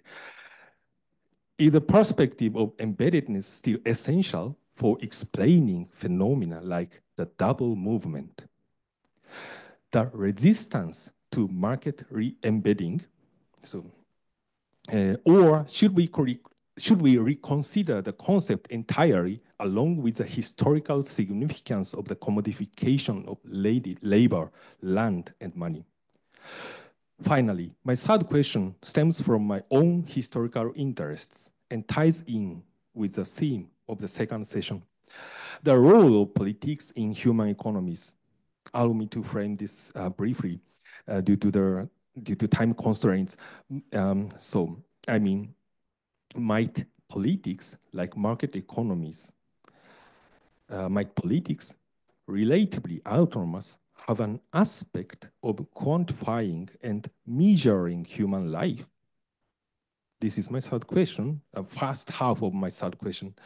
Even democracy, from my point of view, which Polanyi championed, incorporates, so democracy incorporates a majoritarian principle. Isn't it a quantifying function of the politique, like market economies? I just want to ask Mr. Sakuma if my thought is right or fault. Moreover, as both of you, Professor Dale and Professor Sakuma pointed out, the limitations of market economies have become increasingly apparent in recent years. In this context, there seems to be a growing discourse and movement seeking salvation through the revival of welfare state. So my specialization of studying of history, that was the era of birth of welfare state in Europe and in also a little bit later in Japan or in Asia, which often takes, excuse me, once again, there seems to be a growing discourse seeking salvation through the revival of welfare state, which often takes populist forms, with leaders frequently aligning with neoliberal agendas behind the scenes. Yet, it is also true that historical welfare states provided safety nets like unemployment measures, pension systems, and housing supply. Could these policies then be seen as contributing to the creation, destruction, and reorganization of human existing? Or are they merely mechanisms for rendering the commodification of labor and nature invisible? I pose this question because it relates to the significant theme in recent Polanyi studies regarding so-called soft and hard interpretations of Polanyi's thought. Professor Dale may have already addressed this in your published works, but given the advancements in Polanyi studies and rapid changes in global circumstances, such as pandemics, wars, and genocide, I would like to ask this question again. So that was all. Though somewhat scattered, these are the comments and questions I wish to share. Thank you for having me.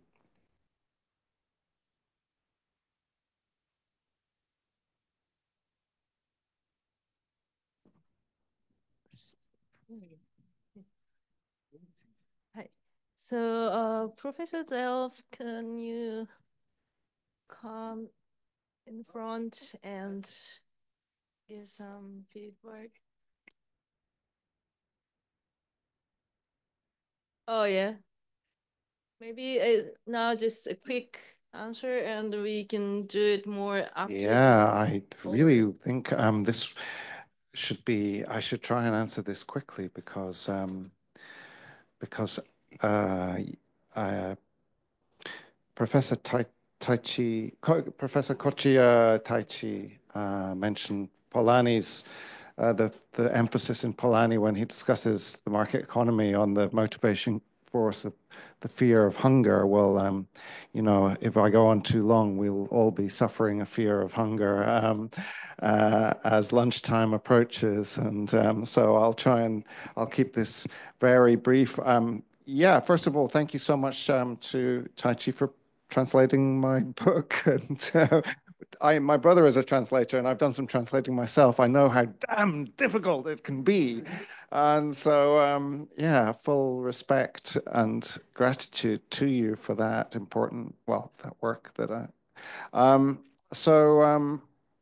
yeah, it was such a rich commentary on my and Yutaka's presentations that I'll just briefly comment on a couple of questions specifically. The death of the concept of social freedom. I mean, Taichi talked about Polanyi's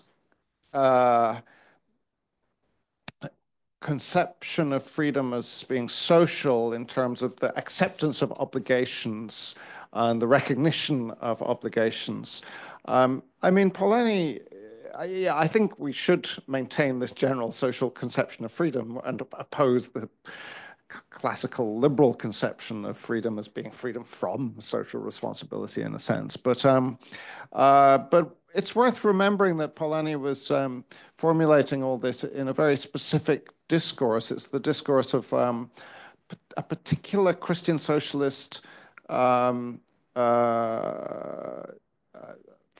of argument in the interwar period that freedom as obligation, emphasis on obligation and duty. Polanyi, his circles were Richard Tawney and G.D.H. Cole.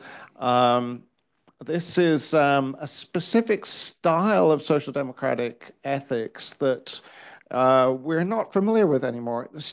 The political theorist Stefan Collini has just published or is about to publish an essay in the London Review of Books that discusses this in very interesting ways. So the unusual nature of that conception of freedom and Polanyi's peculiarly mid-century social democratic thought.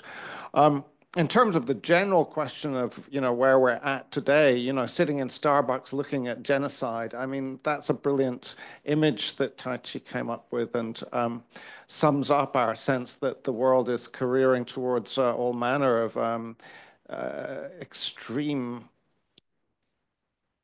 suffering, forms of suffering, careering out of control.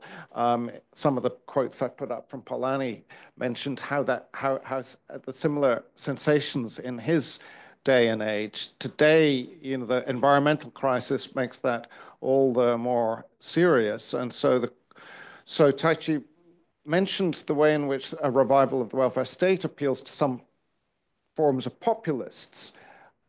I'm not certain about the concept of populism, right-wing populism, left-wing populism. Sometimes the former leader of the Labour Party of my country, Britain, his name was Jeremy Corbyn. He was leader from 2015 to 2020. Sometimes he's referred to as a left-wing populist. Well, actually, really, yes, if you like, but really he's an old-style social democrat, very similar to Polanyi, I would argue, in certain periods of Polanyi's life. And people like Corbyn, yes, and the left, and in certain strange ways, parts of the right seek the revival of a welfare state. But we should also be asking ourselves about about the question of the environmental state. Can states reinvent themselves as environmental states? Look, in the late 19th century and early 20th century, a lot of states developed welfare institutions, but this was affected at the national level,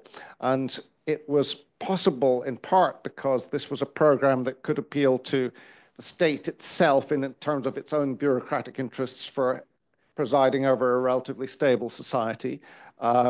Relatively socially cohesive. It could appeal to capital because educated workers and content workers are usually better workers who can produce for business more effectively the goods that can then be sold on world markets at higher quality. So the welfare state was a program that could appeal to capital. It was also a program that could appeal to workers, but it was a program that could be implemented and instituted at the national level. The environmental state is a very different creature. It's proving much harder to achieve because the key measures that need to be taken are basically degrowth, as Kohei Saito argues, in this country and many others in other countries, to degrow the economies of the rich world so that the pumping of greenhouse gas emissions into the atmosphere slows down rapidly. That's the urgent imperative if human life is to continue, really, ultimately, I think, certainly human civilization.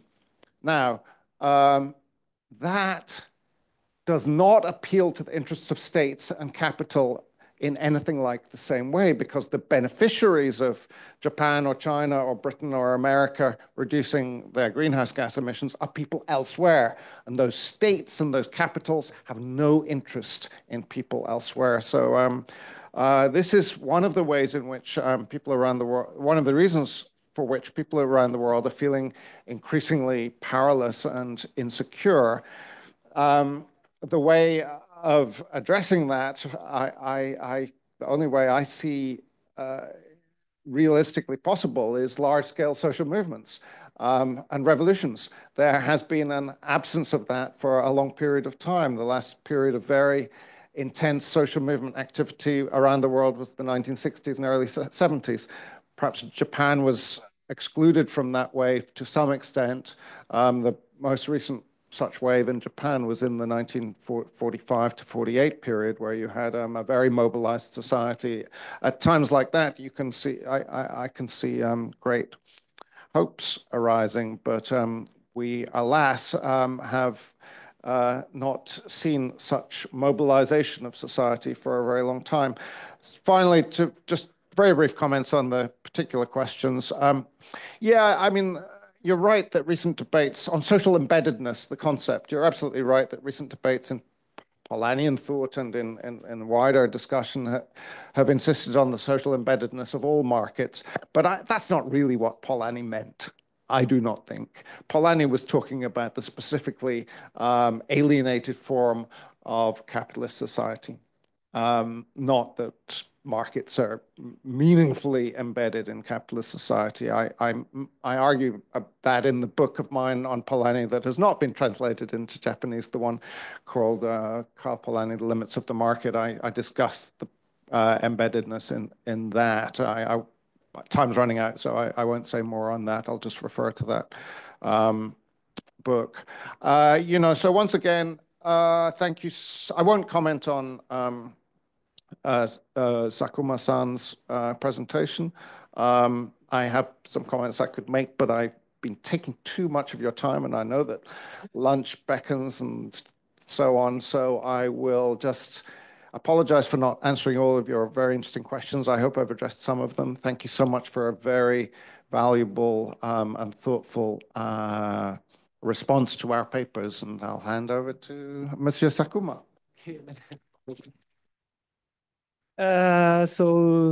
It is past the scheduled time, so I would like to reply in the general discussion, but a few seconds.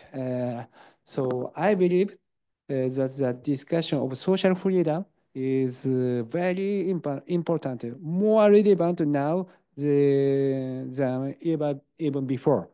Climate change and the Gaza genocide are now being consumed as other people's business. Very important for David Graeber to think about the society. But in Debt, in his book Debt, he denied the primordial debt and state and market also. So every imaginated totality he denied. So there is a big difference between debt and values. So we must pass with this problem. Thank you. Just a quick response. So in the theory of value, the Graeber also argues about how the value evolved. It's from the interaction between the actor and the audience. So it's this interaction within the society or community is very important, and I'm so impressed by that notion. So that's why I was asking. Thank you very much. Thank you. So, any question? Okay. Yeah.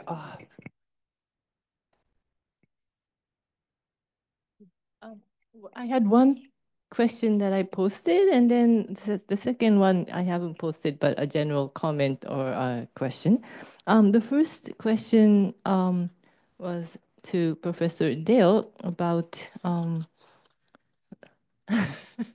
you were expecting about before world you were mentioning before world world religion and before world religion there was a big difference. Was you mentioning just about Christianity or but also Islam, or did Polanyi mention it similarly or differently, and also what do you think? This is the first question.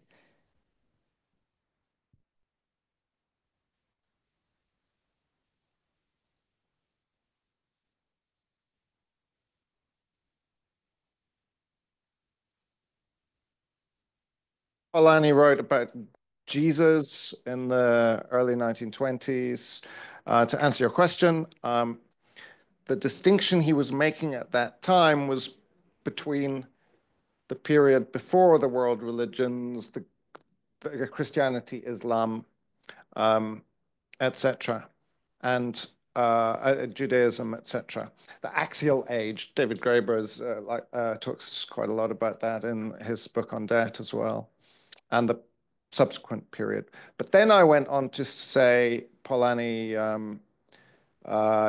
then increasingly developed a major new divide in his work between embedded economies and disembedded market society. What do I think? I'm critical of Polanyi on these points, essentially from a Marxist perspective. I don't think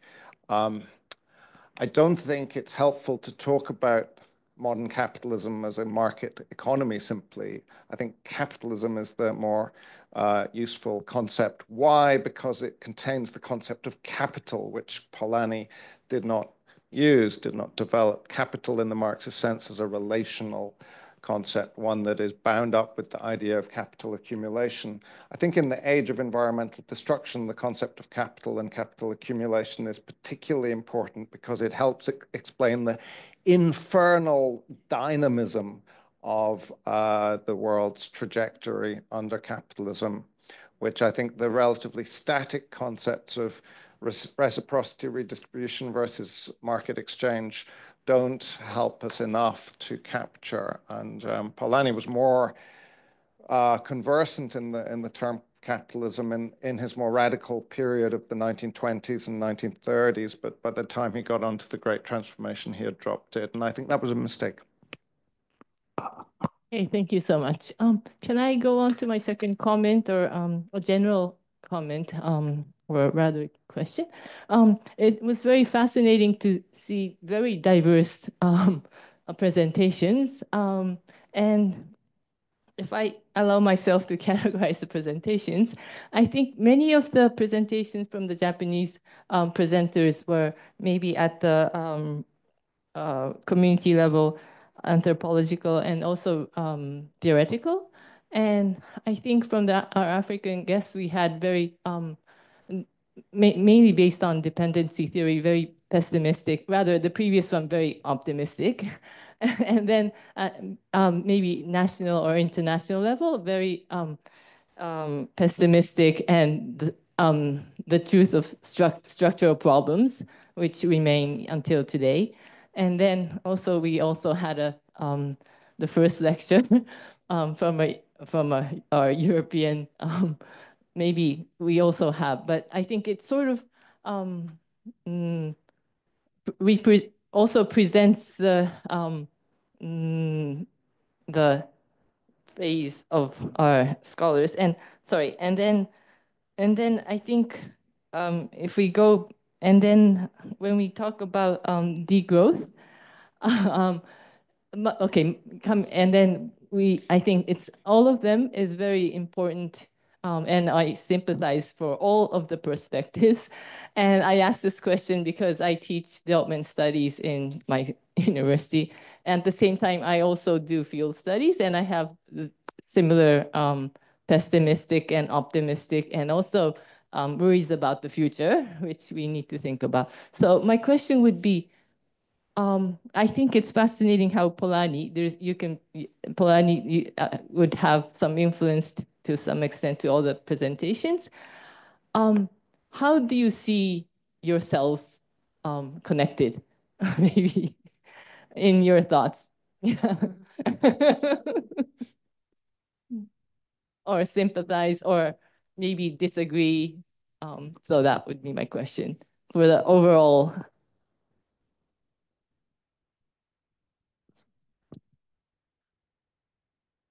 Yeah, thank you very much for the question.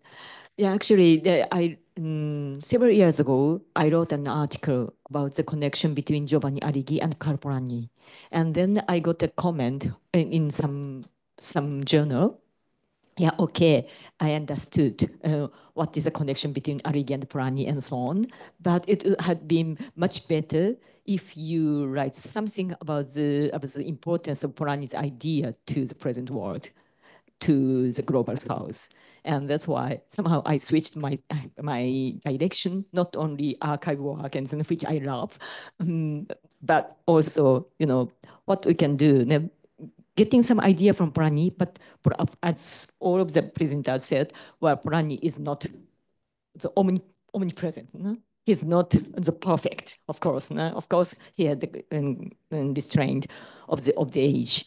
And getting his idea, and somehow we go further. And for example, the German New Guinea, this example is really the extension from his idea.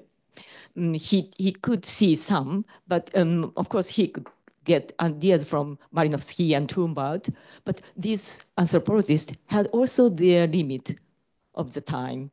And for example, Trumbart was not always correct in seeing giving the judgment about the race problem and so on. And then we can get some idea from Trumbart too, but also Polanyi, as well as Polanyi, but somehow we don't need to stick to that idea. And in that sense, I really have a hope for from the perspective from the global south. That's my stance. Thank you.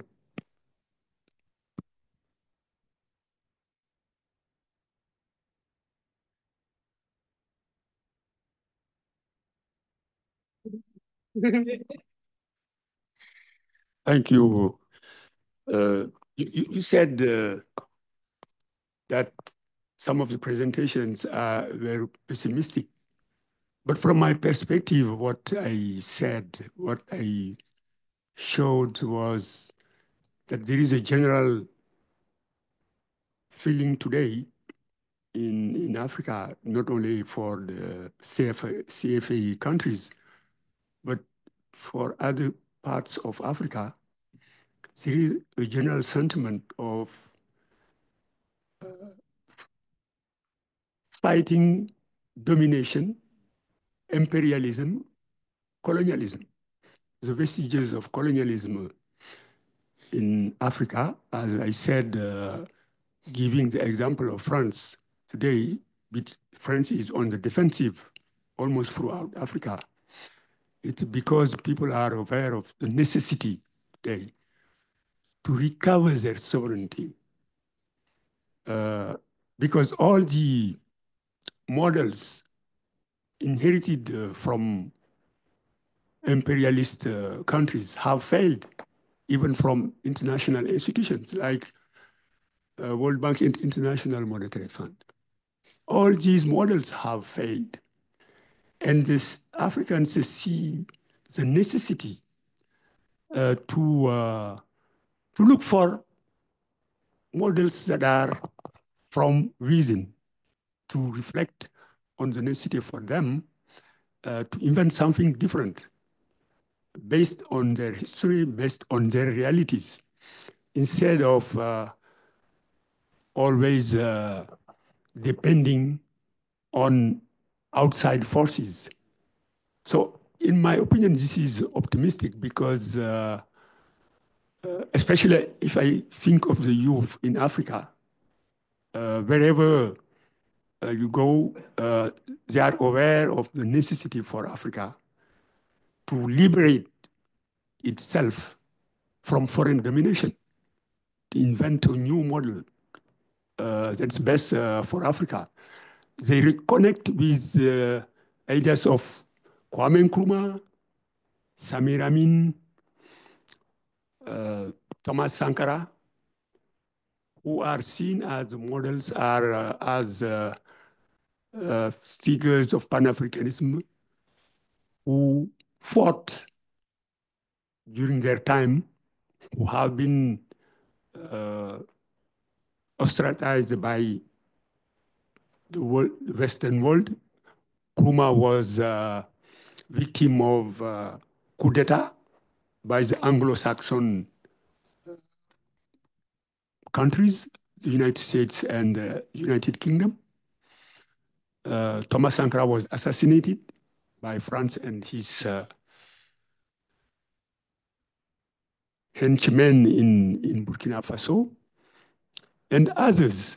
But all the struggle they waged is now being taken over by the youth and by African institutions and scholars. So it's optimistic for me. And I think the connection between the presentations, it's human economy. What has been presented by Dale and Sakuma for the human economy. It's all about putting people first. And what we want in Africa is to put people first and to take back our resources, to control our resources and develop them for the benefit of the African people. I think it's in the thought of David Grebel's thought and the great, what name again? The great, Karl Polanyi's thought. I think the struggles for sovereignty, I think, are part of what Polanyi, Grebel, and others have written about. So I think I see the connection between all the different presentations.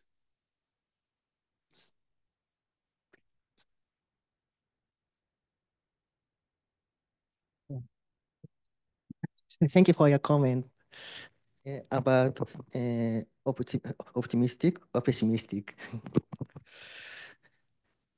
In my opinion, Karl Polanyi and David Graeber also both pessimistic and optimistic about the impact of commercial or market economy.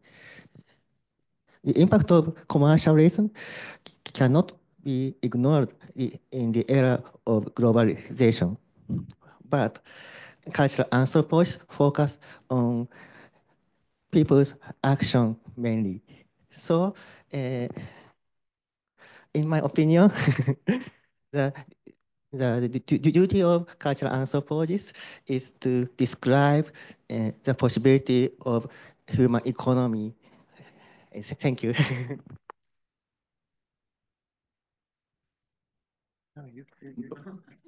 Sorry? It is for you. Are you not speaking? I never speak. Oh, yes. No, I just want to say something. Just a word. Because when you say that we are Africans, no, I'm not an African. I have to, you have to tell that because the discussion of identity. Because sometimes when you see a black man, you say he's African. No, I'm not an African, and I'm Afro-descendant, and I can explain why. And I can explain why. Because there was in the past there was they want to create sometime in during the colonial era what was calling Eurafrica. Eurafrica was a connection between Europe and Africa. And when you see sometimes when you see a black man and say that he's African, it's very difficult because the question of identities is not related not only to the place when people is when you see, for example, okay, I'm native from this place, so I will be related to that place.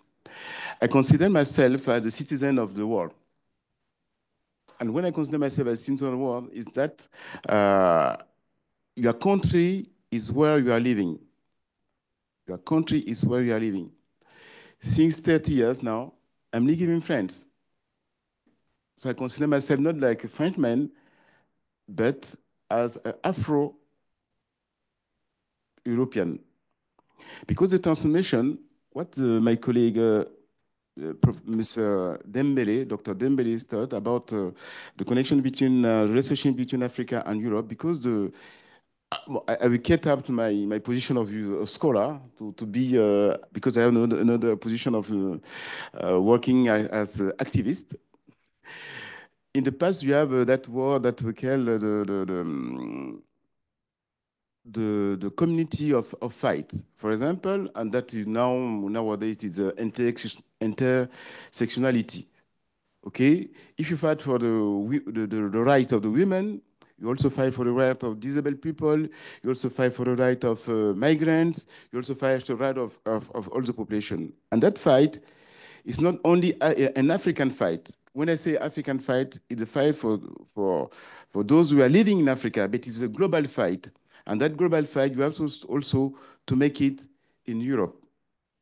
And in Europe, those who are making that fight are not only people that have black skin.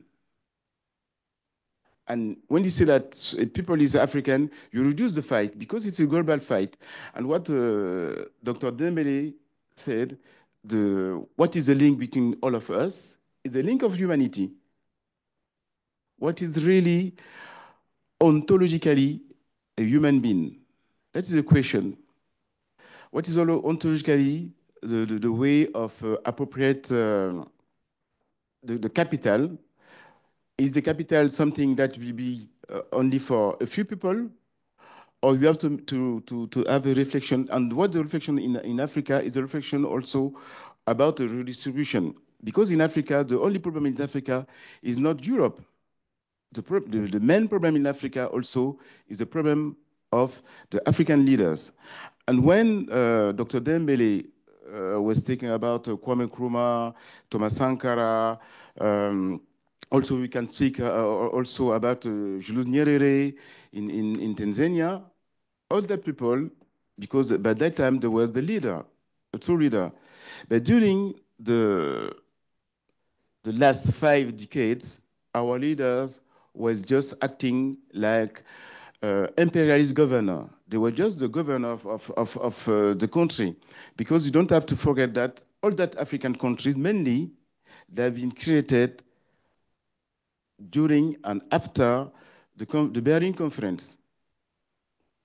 And that leaders, they just act not for the interests of the people of the country, but act for their own interests. And this is why now, since now, I think that 20 years, we have a great movement in the African society concerning civil society that begin to fight. And that fight, it will be achieved only when Africans, European, American, and also Japanese will be together to have that to struggle together. That is the most important point for me. And the last thing that I have to add also, when I talk about Haiti, I'm not pessimistic at all. I'm not pessimistic at all concerning the situation of Haiti. It will take time. It will take the time that it will take, but I'm sure that at the end, the Haitian will follow their own way. It is sure for me. It will take time. What time it will take, but they will fight and recover their freedom. Cheers to that. I mean, how can I follow that rousing speech? Full support for that. I was just looking at, well, as Ajay was speaking, I was just looking at this bottle here. Isn't that a fascinating bottle? I'm sorry, look, you have these three mugshots of the founder, these you know, old guys, mugshots of them, the founders of the university. What are you doing on a bottle? And then on the other side, you have the absolute opposite aesthetic, a crazy, silly owl. It's an owl. I mean, and when I see an owl at a time like this, I think about Hegel and the owl of Minerva. The owl of Minerva flies at dusk, meaning that we are in a position, in Hegel's view, I don't agree with him, but in Hegel's view, we're in a position to assess the experience of a society only once it's in decline, once dusk is falling. And here we are in this conference, dusk is just falling. And it's time to reflect on proceedings. I'm afraid, like the owl here has one eye shut, and I'm only half able to assess proceedings, but I'll make a stab at it and raise some questions that we can maybe think about as well. Oh, speaking of photos, I should have mentioned that the photo I used in my presentation of Karl Polanyi smoking a cigarette when I talked about his death, I hope you all realized that that was AI. There is no photo of Polanyi smoking. I asked AI to make one for me. You all realized, I'm sure it was AI, because if you looked at his cigarette, the filter is at the end rather than at the wrong end, you know. Anyway, just in case anyone starts sharing that photo as if it's actually Polanyi. Anyway, so this has been a wonderful experience, this conference, and I'm sure we all agree. I learned a lot from the co-presenters, particularly because my focus tends to be European, and so I learned especially from Demba and Ajay and from the anthropologists on Melanesia. And my focus in terms of, if we think of Polanyi's three categories, my focus tends to be on questions of land and people, not so much on money. So I learned a lot about money and debt today, and I'm sorry my own contribution was not sufficiently on money. I do teach money. My favorite question to students, favorite ever question is I have a row of new students, and the subject in my political economy course is money, and so I ask the class, do any of you know what money is?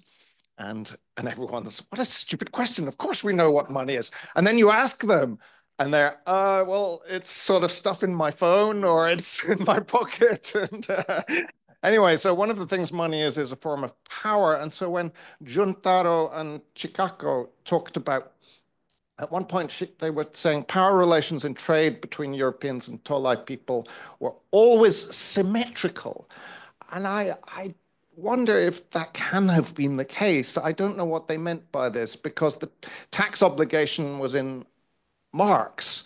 The Germans imposed marks, and the Tolai came to desire and demand German goods once they had been forced to pay marks. So there was a question there. I'm sure I just misunderstood that point, but we could discuss it later in over food or drink or something. When I talked about Richard Thornwald having been a racist and a Nazi sympathizer, I wasn't doing so just to have a moralistic elbow at him or at Polanyi for using Thornwald. Of course not. But what he reminds us of is the role of anthropologists. Thornwald was an anthropologist of Melanesia, which has been the subject of many of the discussions. The role of anthropologists in racializing the peoples of the countries they visited. This was the great colonial task of anthropology, to help the colonial project of subjugating populations around the world. Think about even the name Melanesia. It comes from Mela, which is, I think, ancient Greek for black. These were, the anthropologists said, the peoples of Melanesia are a particular race. They're black. That's because they argued they were inferior to the Polynesians. These are the inferior Nesians. The Micronesians and the Polynesians are the superior ones. These are the Melanesians because they're black. Of course, their skin color is not black, but this is the racialized categorization of the world that the anthropologists were introducing. I loved Demba's talk on the CFA, and I agree that with him absolutely that the CFA is a form of money, using money as a form of social power and global power to exploit African people. In the case of the CFA, it is clearly a means of exploitation. But an interesting question, I think, to research would be how big a role does the CFA play in the imposition of poverty on sub-Saharan Africa? How much worse have these countries done than the countries without the CFA franc? Did Mali rebound economically when it left the CFA franc? And did it then regress when it rejoined the CFA? A similar point was made by Kazuo in his commentary, but where he then gave the figures by Japanese economic historian Maekawa. He talked about Britain and East Africa, a downward direction of aid. What he missed, I think, is that the major transfers involved in North-South relations are not aid from northern governments like Britain to southern governments in Africa. The major transfers are debt repayments from the south to the north, and they overwhelm the pitiful amounts of aid that are being given by northern governments. So money and power has been David Graeber. I don't know why I Germanized his name then. According to Graeber, the origins of money are in barter, not in barter, but in debt. I think Graeber is probably right about this, but the truth is we do not know, and we will never know. It's possible that money in its origins has several roots. It's possible that the earliest roots were in the exchange of goods rather than in credit relations. We think it was probably in credit relations, but that's partly because credit relations were required in the ancient Mesopotamian civilizations accounting systems which were supervised by state bodies. So the records are kept, and the records were written on clay in tablets which you can still read. And so so the earliest evidence of money is from that direction, but there could have been other origins of money as well. I just wanted to say one more thing about colonialism and Melanesia. Not Melanesia, moving to, so who was talking about Micronesia? Kawano was talking about Micronesia. Just up the ocean from what was your one called? What was your island called? Yes, just up the ocean a little bit from there is the island of Guam, right? Guam I just want to put in a word, by the way, for a wonderful book on Guam. It's called No Country for Eight-Spot Butterflies. It's by Julian Aguon, Aguon. And what he brings out so wonderfully in that book is how colonial exploitation and the destruction of nature go together.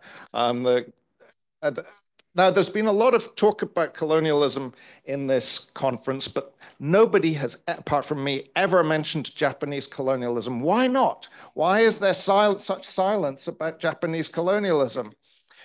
I talked about Guam. The Japanese colonized Guam. They enslaved people there. They enforced slavery in Guam. Has Japan paid reparations to the populations of Micronesia and Melanesia that they occupied in the Second World War? And more importantly, what about Korea, which I mentioned in my talk?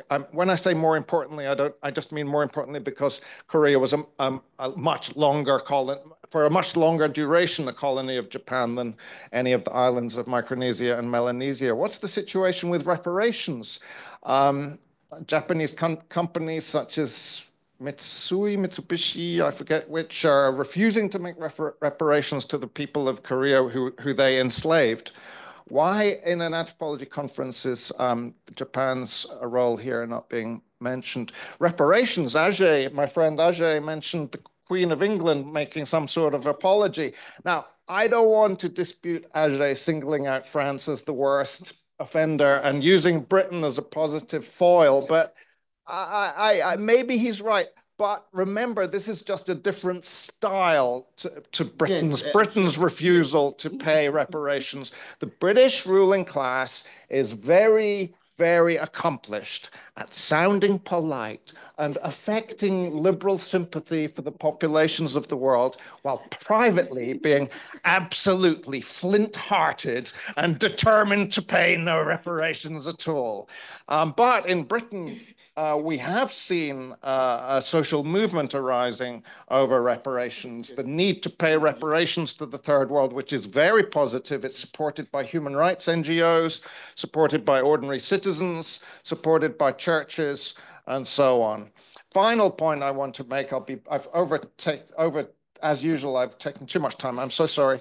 Kawano and others raised the question of how human economies persist within a ranking society. Now, I'm wondering, in what sense are these human economies defining the economy, in a sense? In what sense can human economies be detached from the overall ensemble of economic relations? David Graeber's argument is that there exists a human economy beneath the commercial economy.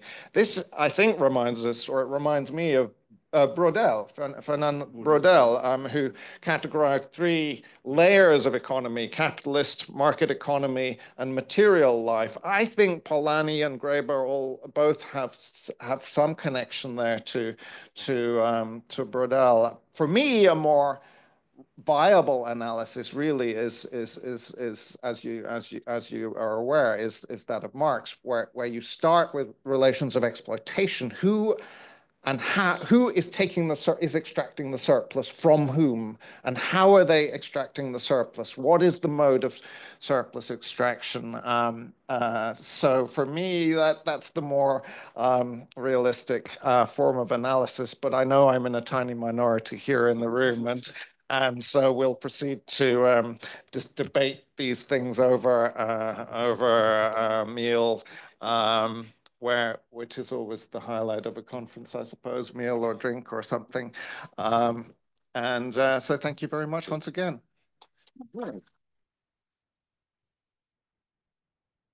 Thank you for answering my question, provocative comment and question. And I think I helped in making you links, your links and embeddedness more visible to the audience. Thank you so much. Okay, thank you. I had asked Professor Dale to give the closing remarks, but I think that the talk we have just had has been wonderful. So I think we should end it here.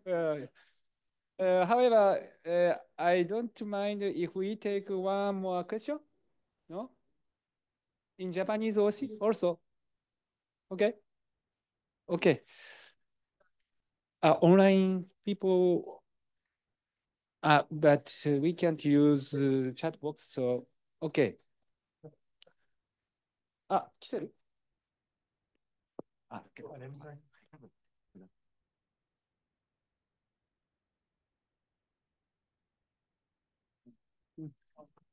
じゃあちょっと吉田さん最後一言締めて。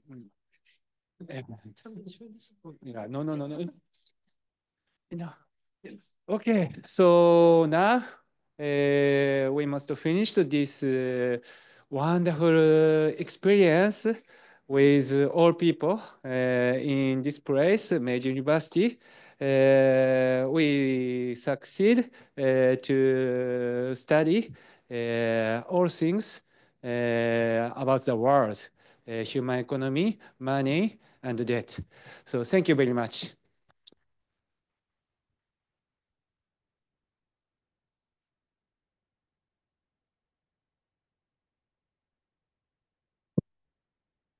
Yeah, no, just on behalf of the participants, on behalf of all the participants coming from abroad and here, we thank Dr. Sakuma for putting this together, and all of this, you and your team.